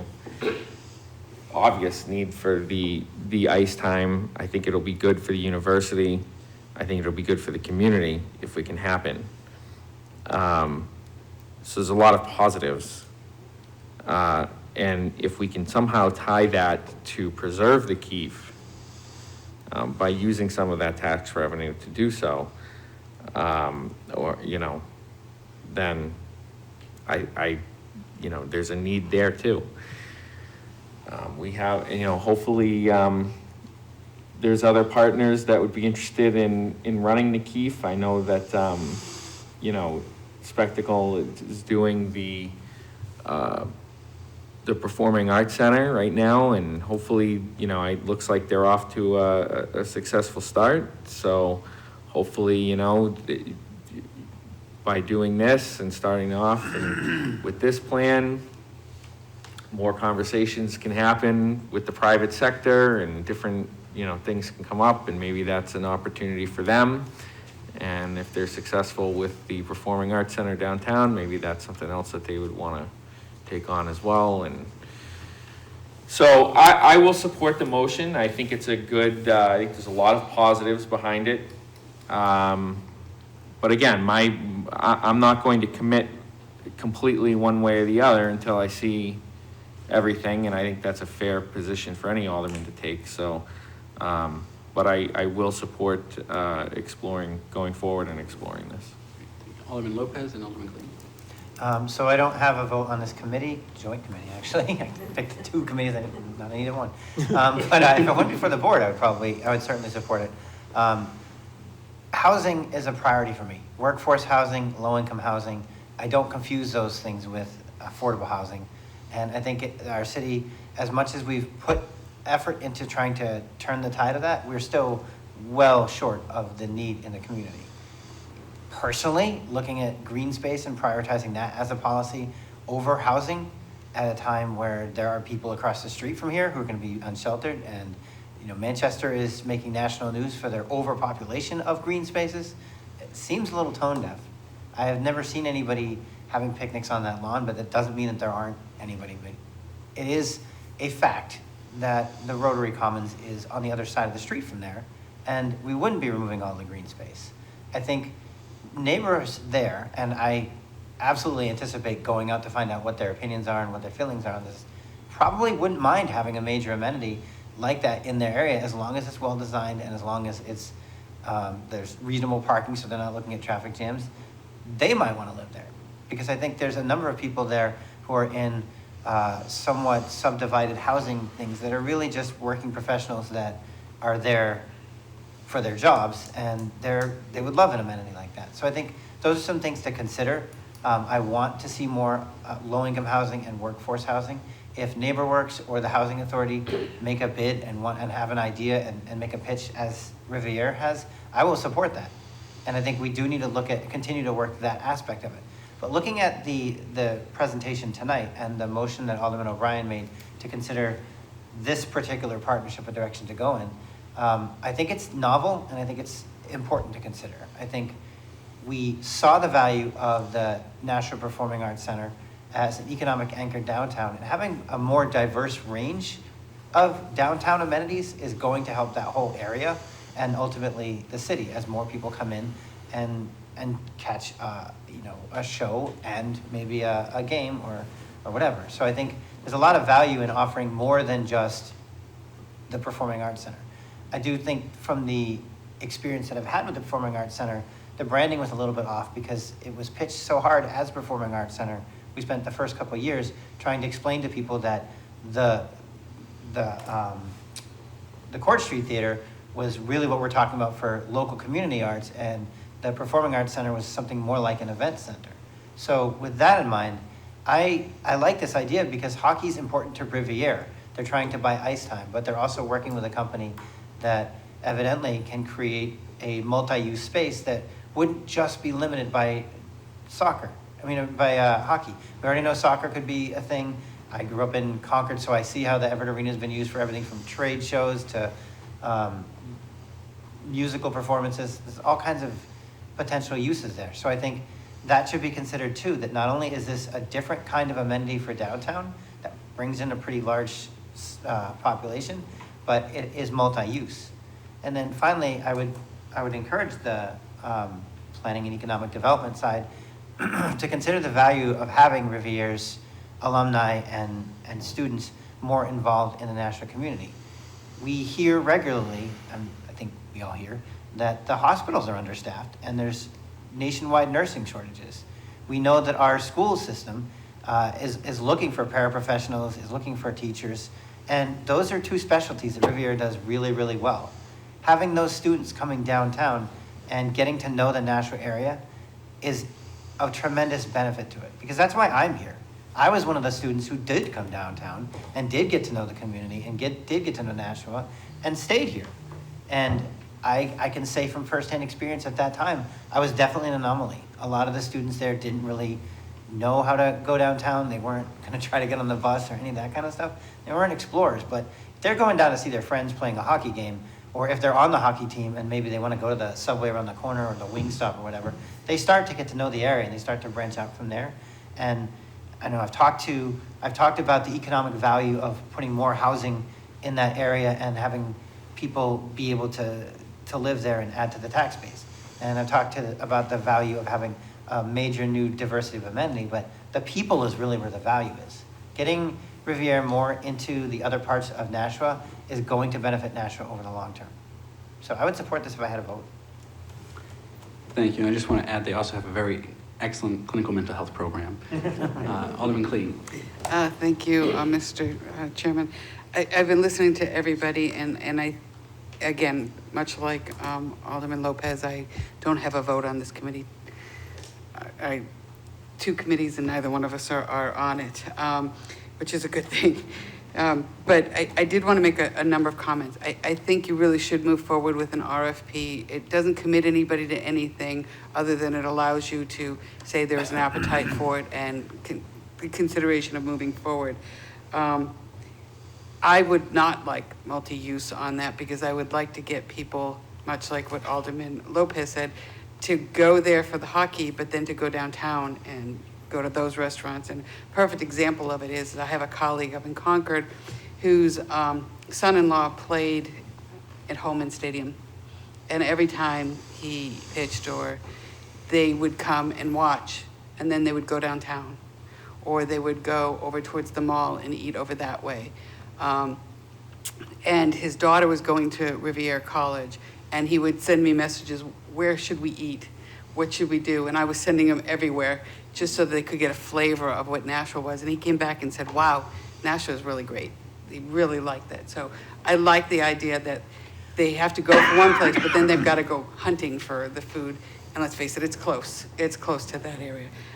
That's just my 2 cents on that one. But I do have clarification, if it's okay for me to ask Director Cummings. Director Cummings, you made a comment of that there would be tax revenue, and I love that idea, and that there's no cost to the city. But the reality is, well, actually, I should say, first off, who is going to be the lessee of the $1 a year? And if it is Riviera, which I assume it is, oh, it's not, okay. Then, because I know they don't pay taxes. So I just want to make sure that they're just kind of going to be contracted with whomever we're giving the lease to. Is that correct?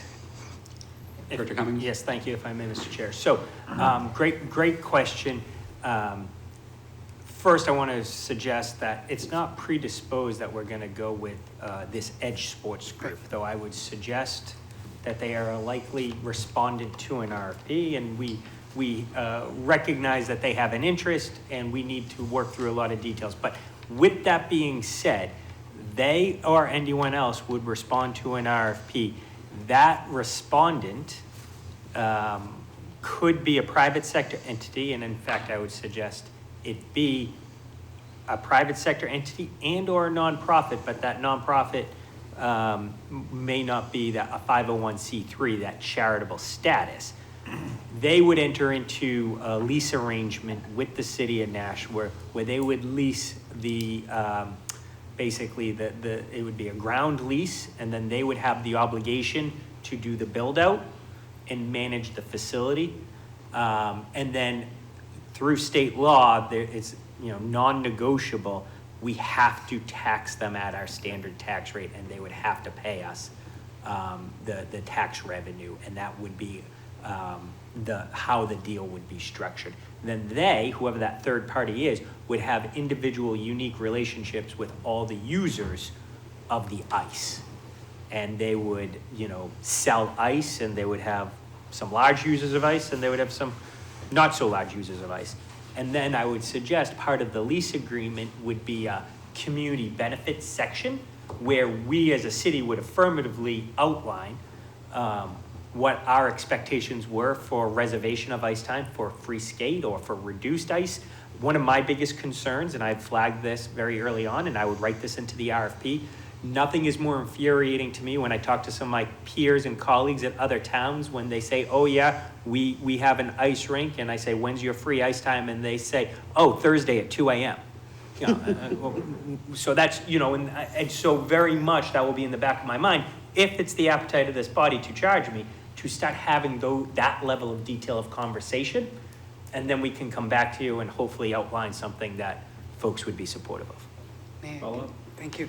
A couple of things, and thank you for the comment about the free ice. It was something that we did with the Performing Arts Center as well, is to kind of carve out that there would be some community type events, not necessarily free, but that it would be at a reduced. So I'm really glad to see that was there. You did say not a 501c3. If a 501c3 came and wanted to do this, that would be a complete game changer because they would not have to pay tax. It's a great legal question, actually, because they would still be charging ICE time to a private sector entity.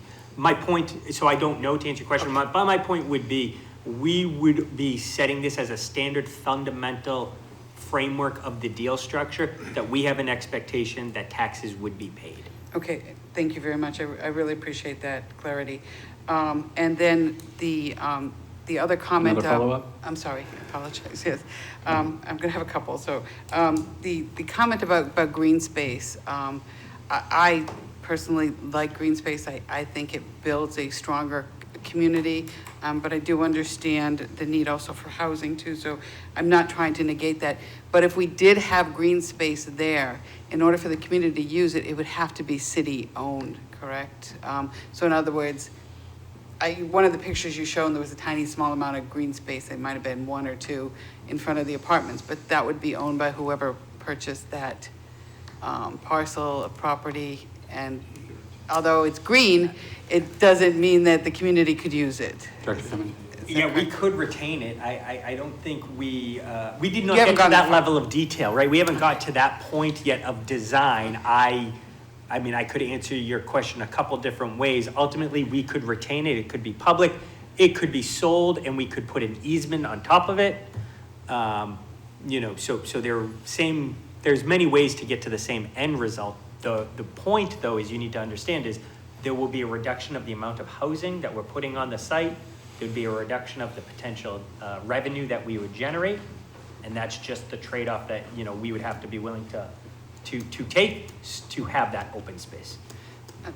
Alderman Cleve. Yes, thank you. And I'm sorry, I was trying not to go into the what-if kind of category, just had that question. But just kind of a side note that's unrelated, the Spectacle has announced that there's even more new shows that will be coming up for pre-sale, I think Thursday or such. So that's continuing to grow. And having said that, I like the idea that this would continue to grow and it would be a public partnership. And I hope to see an RFP go through. Thank you. I hope you have the list to share in aldermanic comments for the new show. Alderman Clemmons? You waved off. Any further discussion? Alderman Jettie. Thank you.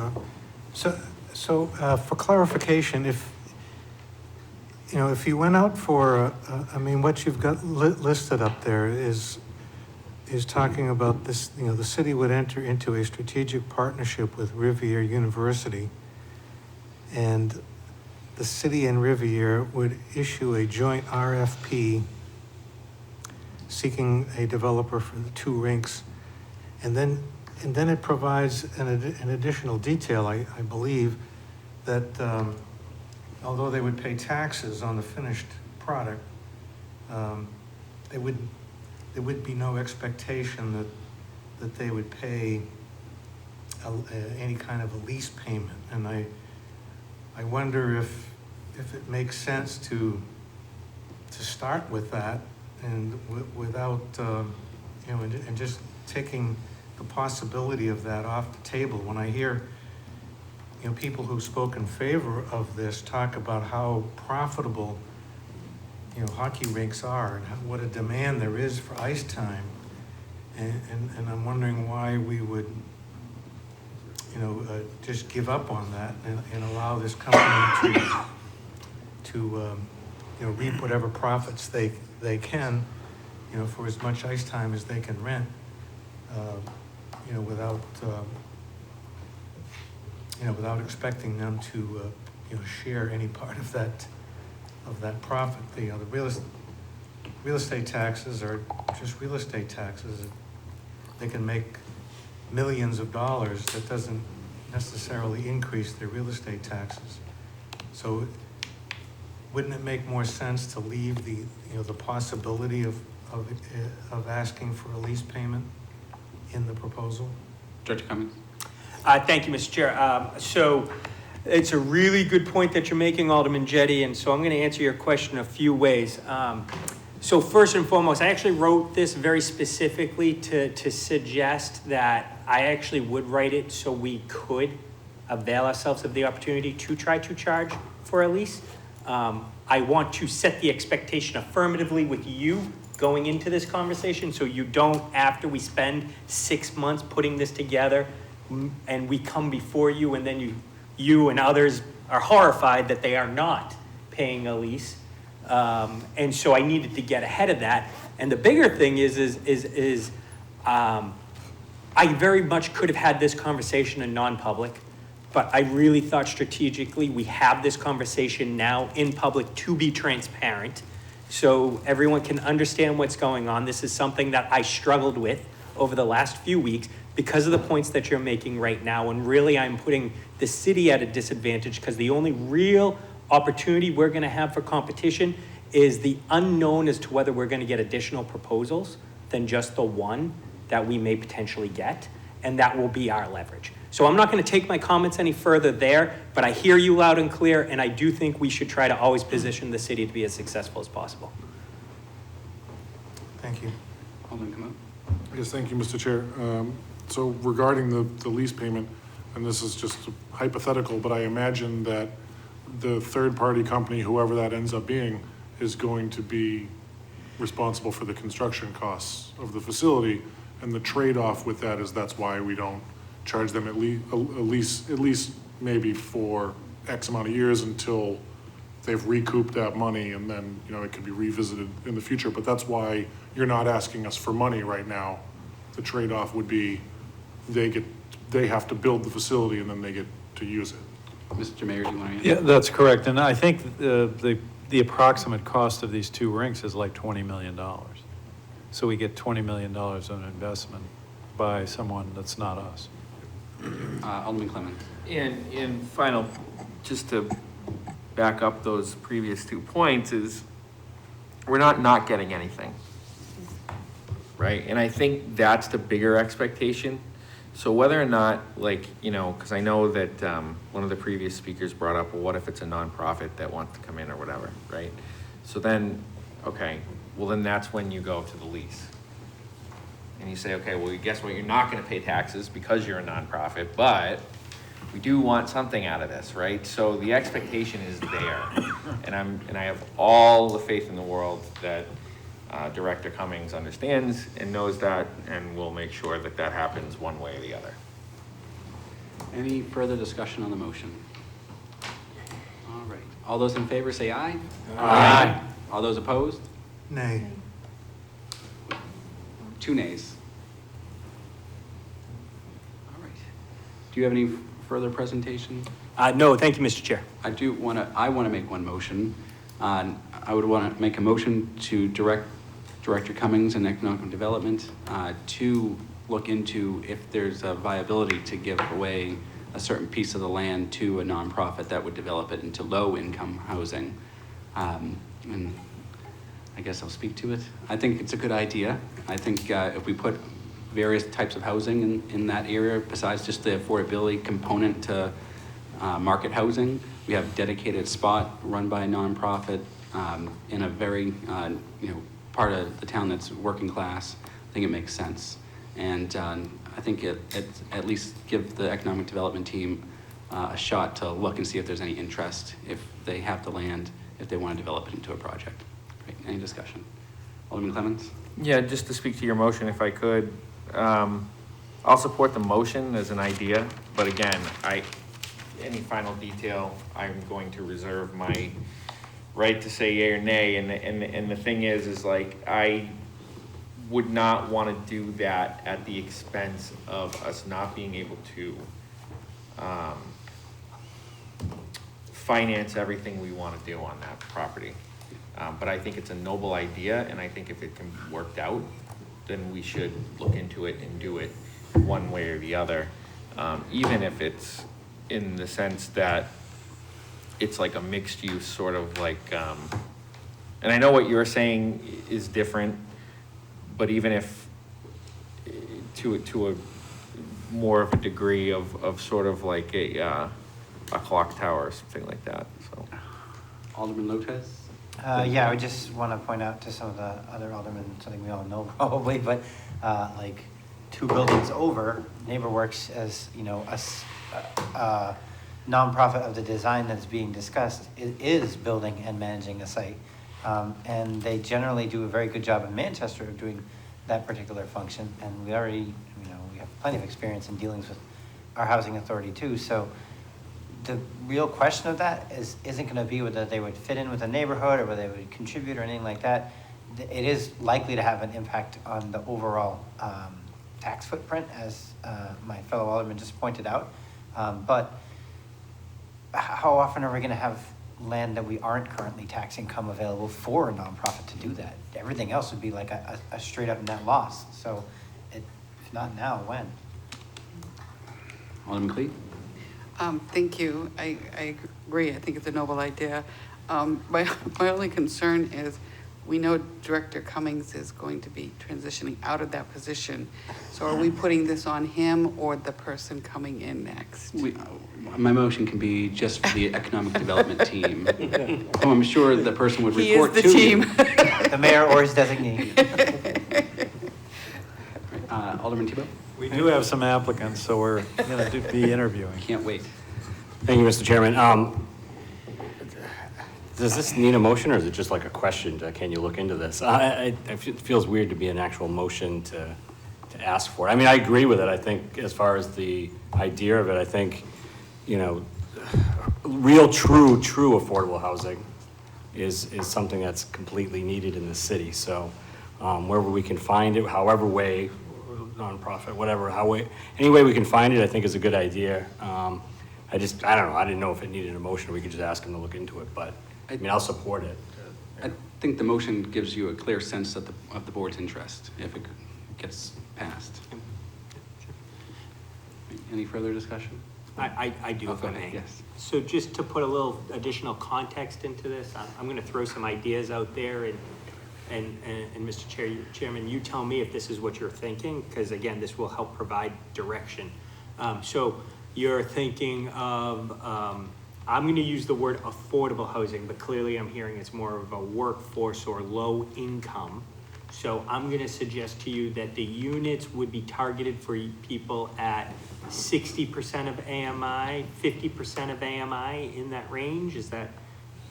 Let me ask you this: Am I going too far in my details, and do you defer to me, or do you want to make a suggestion? What's the AMI for the area? Area median income, and just say approximately $100,000. So yeah, $60,000 would probably be. So approximately 60% of AMI of a family of 4. Yeah. Okay. I think that's appropriate. And we're talking about a size of a project of, I'm going to suggest to you, 30 to 60 units in that range, or are you thinking more? No, I think I feel like we've already had this conversation here. No, no, well, I'm kind of giving you the baselines of how we would potentially put an RFP out and what I think would get successfully responded to. I mean, if you were to respond differently to me, I would, follow up with you and say, we're probably not going to get a response to that based on just my understanding of market dynamics. And then the last question, I guess, would be is the units, are you thinking all are going to be 100% affordable, or could they have some market rate component? I think we can defer to economic development on that. Okay, great. So, Alderman Clemens? Yeah, I think to the director's point, last point, if the affordability component, right, can be worked into an entire project for the entire area, for that space, then I think we achieve our goal. And so I wouldn't want to exclude that at the cost of giving it to an existing nonprofit or something like that. They'd probably lease that out, or want to lease that out. They'd probably work that out with an agency anyway to do that. But I guess my point is like, let's figure out the best way to, let's let the director figure out the best way to do that, I guess, is my point. I think given that latitude at the end there with, let the department have leeway. Alderman Clean. Oh, sorry, Alderman Jettie had his hand. Thank you. So, we currently have an ordinance that says that, there's a certain percentage when, new housing has to have a certain percentage of 20% of the units at 80% of AMI, assuming we're talking about a rental project. Okay. But that could also be bought out. Well, yeah, there is, and I would have to double check to see if we're in the area of the city where it's allowed. Assuming it is, then they could make a payment and not provide the units. But we control the land here, so we don't necessarily need to go in that direction if we want to see units. Alderman Lopez and Clean. It's also worth pointing out that I know the Soup Kitchen for a while did own a building, and they rented them out, and that was sort of a combination revenue generator / path after transitional housing. I think a nonprofit organization which has a governing board and a mission, whether it's the Soup Kitchen or Southern Hampshire Services or somebody, probably going to run it differently than a for-profit that just happens to have a population of people in it. So this is a potential opportunity to empower new players that might help us with low-income workforce and other types of housing that aren't normally profitable, but might be better managed by a nonprofit intentionally. Did you still have a follow-up, Alderman Clean? Yeah, actually, it's really not. It's what the Alderman from Ward 5 commented, that was the inclusionary zoning. And I'm glad that Director Cummings clarified that's 80% AMI versus what the chairman was looking for at 60% AMI. So there's a difference in the requirement of that. I just wanted to clarify that. There's a big difference between $60,000 a year and $80,000 for family of 4. All right, any further discussion on the motion? Can the clerk please read the motion? Absolutely. So the motion I have written is a motion by Alderman Moran to have economic development explore the possibility of donating a parcel of the Elm Street property to a nonprofit to develop low-income housing or workforce housing. Director Cummings, do you want to? I wouldn't want to suggest you're donating, but you have a goal where you want to achieve affordable housing. How would you phrase that? Rent it to them for $1. No, I would just say to charge the economic development director to solicit proposals where you are looking to achieve an affordable housing project with a 60% AMI with a mixture of units at 30 to 60 units per project. what he said. Seems straightforward to me. I'm gonna have Donna pull tape on that. Full tape. Yes, that's my motion. Understood, thank you. All those in favor say aye. Aye. All those opposed? All right, the ayes have it. All right, no further comments from Director Cummings, Mr. Mayor? Well, thank you for having us, Mr. Chair, and we will work on, the ideas that we've discussed. Great, thank you. And we're thank gonna- you for, giving us the encouragement. And thank you for coming. It's such a great opportunity for Maria.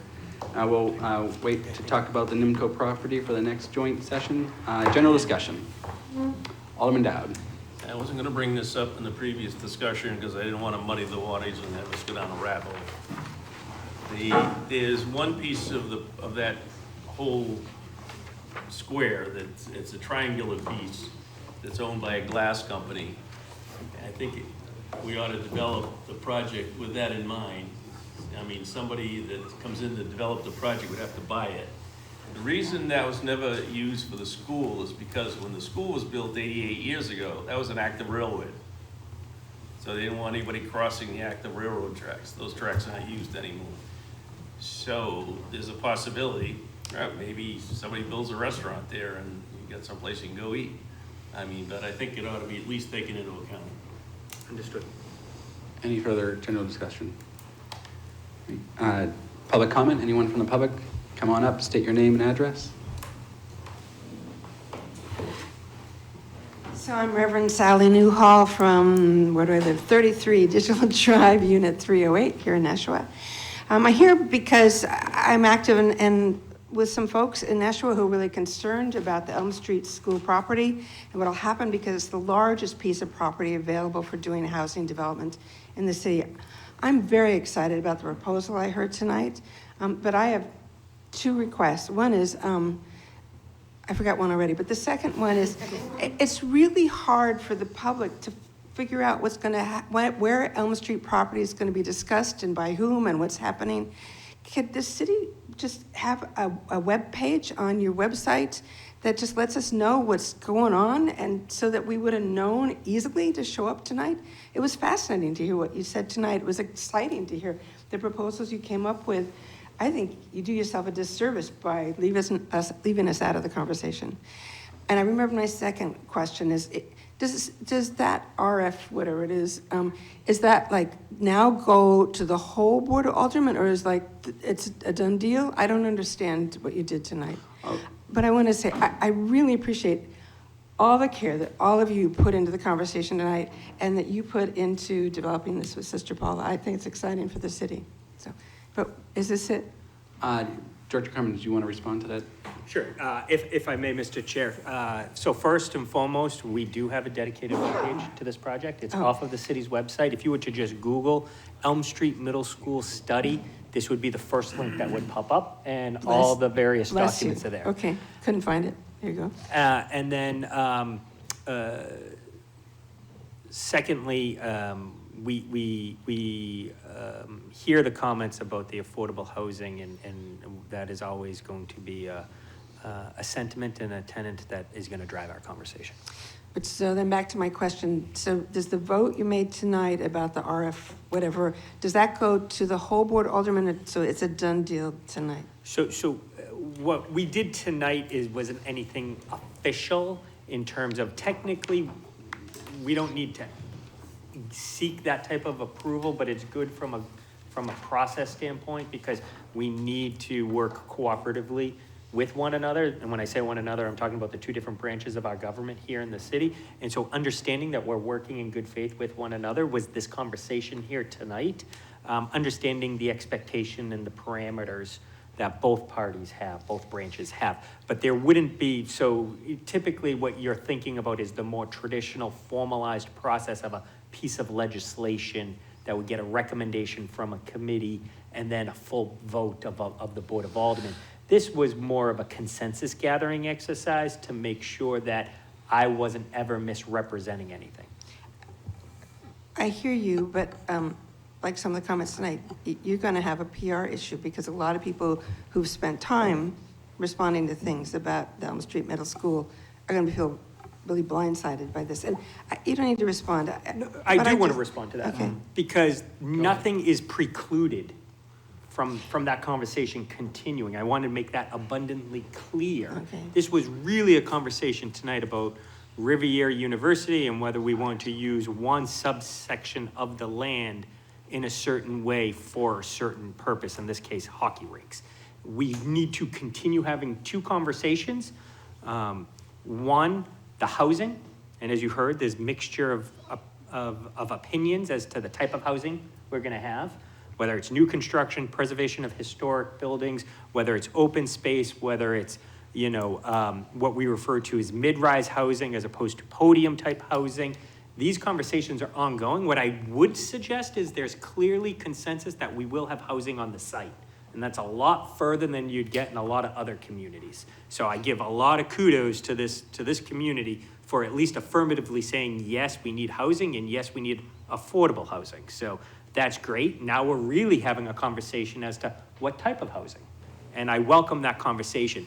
Then there's a second conversation to be had about how we're gonna handle the Keefe and whether we're gonna pursue anything with handling a renovation of the Keefe Auditorium.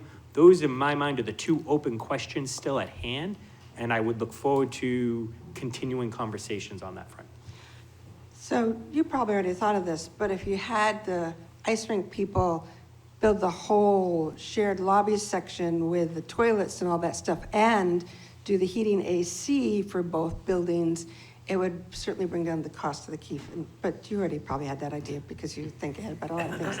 But anyway, so thank you all for everything. Thank you. Any other members of the public wishing to speak? All right, remarks by Alderman. I'll go around this way. Alderman Tebow? Thank you, Mr. Chairman. I just want to thank Sister Paula and Reverend Newhall for speaking tonight.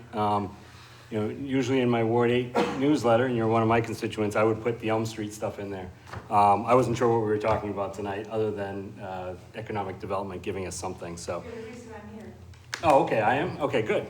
I'm glad I put it in there. Maybe I'll start sending that to everybody. There's in the city. win you needed. But it's great that you guys come and speak out. I love when people come and speak to the mic. I just don't think we have enough public comment on these things. And it's important that people do come and hear about the different things we're doing. And what we discussed tonight, like Director Cummings said, it's not binding. So the RFP could come to us and the board could vote it down. And then the ice rinks are gone and we're back to square one. So nothing we did tonight is binding. It's just more like giving him direction of going out and finding something to bring to us so we can then decide if we want to go that route and some of the different things we talked about. So again, thank you. And I know Sister Paula left, but thank you to her as well. And I think it's a very cool idea for the city that we didn't even think of. So thank you. Alderman Dow? Yes, on a totally different, unrelated subject. I've been asked by Boston Billiards to relate to all the aldermen and the mayor. They're going to have a meeting at the new hotel Monday, 12/12, at 5:30 to 7:30 with light refreshments. They're going to discuss all of their plans going forward, when the casino gambling is going to, for charitable gaming, it's going to be moved over to the hotel, and all the things they're going to be doing with the hotel, and get to meet some of the people from Delaware North. So they're going to be contacting each one of you personally, but just to get a head start on notification, they asked me to mention it tonight. Alderman Clemens? Yes, I just want to thank everybody this evening. I want to thank Riviera University and Director Cummings and everybody here. I think it was a great conversation, got a lot out of it, and I look forward to the future of that site. Alderman Lopez? So I'm not on the committee, so I appreciate everybody's indulgence in making comments. I just wanted to point out that there's a basket next to the mayor's office for Operation Enduring Welcome. We have moved past the trying to feed veterans for Thanksgiving and Veterans Day, and now we're having them decorate their halls, but we came up a little short on decorations this year because someone cleaned out the basement. So we're collecting more holiday decorations, as well as any kind of gift cards that we might be able to use to downtown businesses that we would be able to give them at their holiday party. So the basket and the little flyer and everything's right out there. Thank you. Alderman Cleve? Yes, thank you. To the Reverend, these meetings, you probably already know too, are aired through YouTube. so you can let others know of what discussion happened here. And I'm sure that your ward alderman shares those links as well in his newsletter. And I want to thank Director Cummings for bringing this to us. And right from the beginning, the one thing I felt every time we had any discussion and all the sessions that you've had, overwhelmed with what could be there and what couldn't be there. And I'm glad to see that we just took a small bite of what really could possibly be there.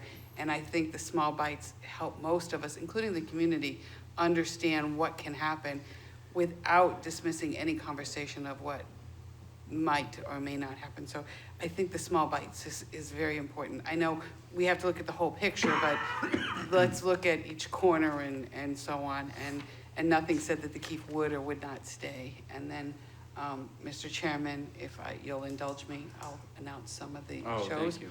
So Winnie the Pooh will be there April 6th and 7th. Pat Metheny, Side Eye, Friday, June 9th. Kashmir, which is a tribute to the Led Zeppelin band, will be there Friday, June 23rd. And I think that was the last of the other ones are for Loma Auditorium. What do we care about that? Well, Winnie the Pooh, that's a Yeah, headline. they're going to do 2 shows for Winnie the Pooh. Oh, of course. Alderman O'Brien. Thank you, Mr. Chairman.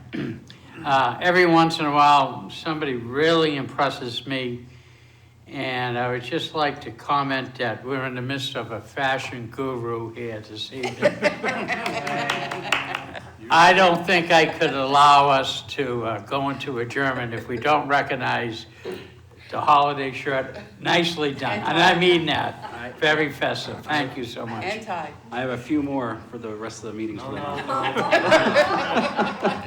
That's a nay vote. That's a nay. I have a nice, for the full board, I have a blazer, so I'm, completely give it away. formal. Please, Surprises, yes. please.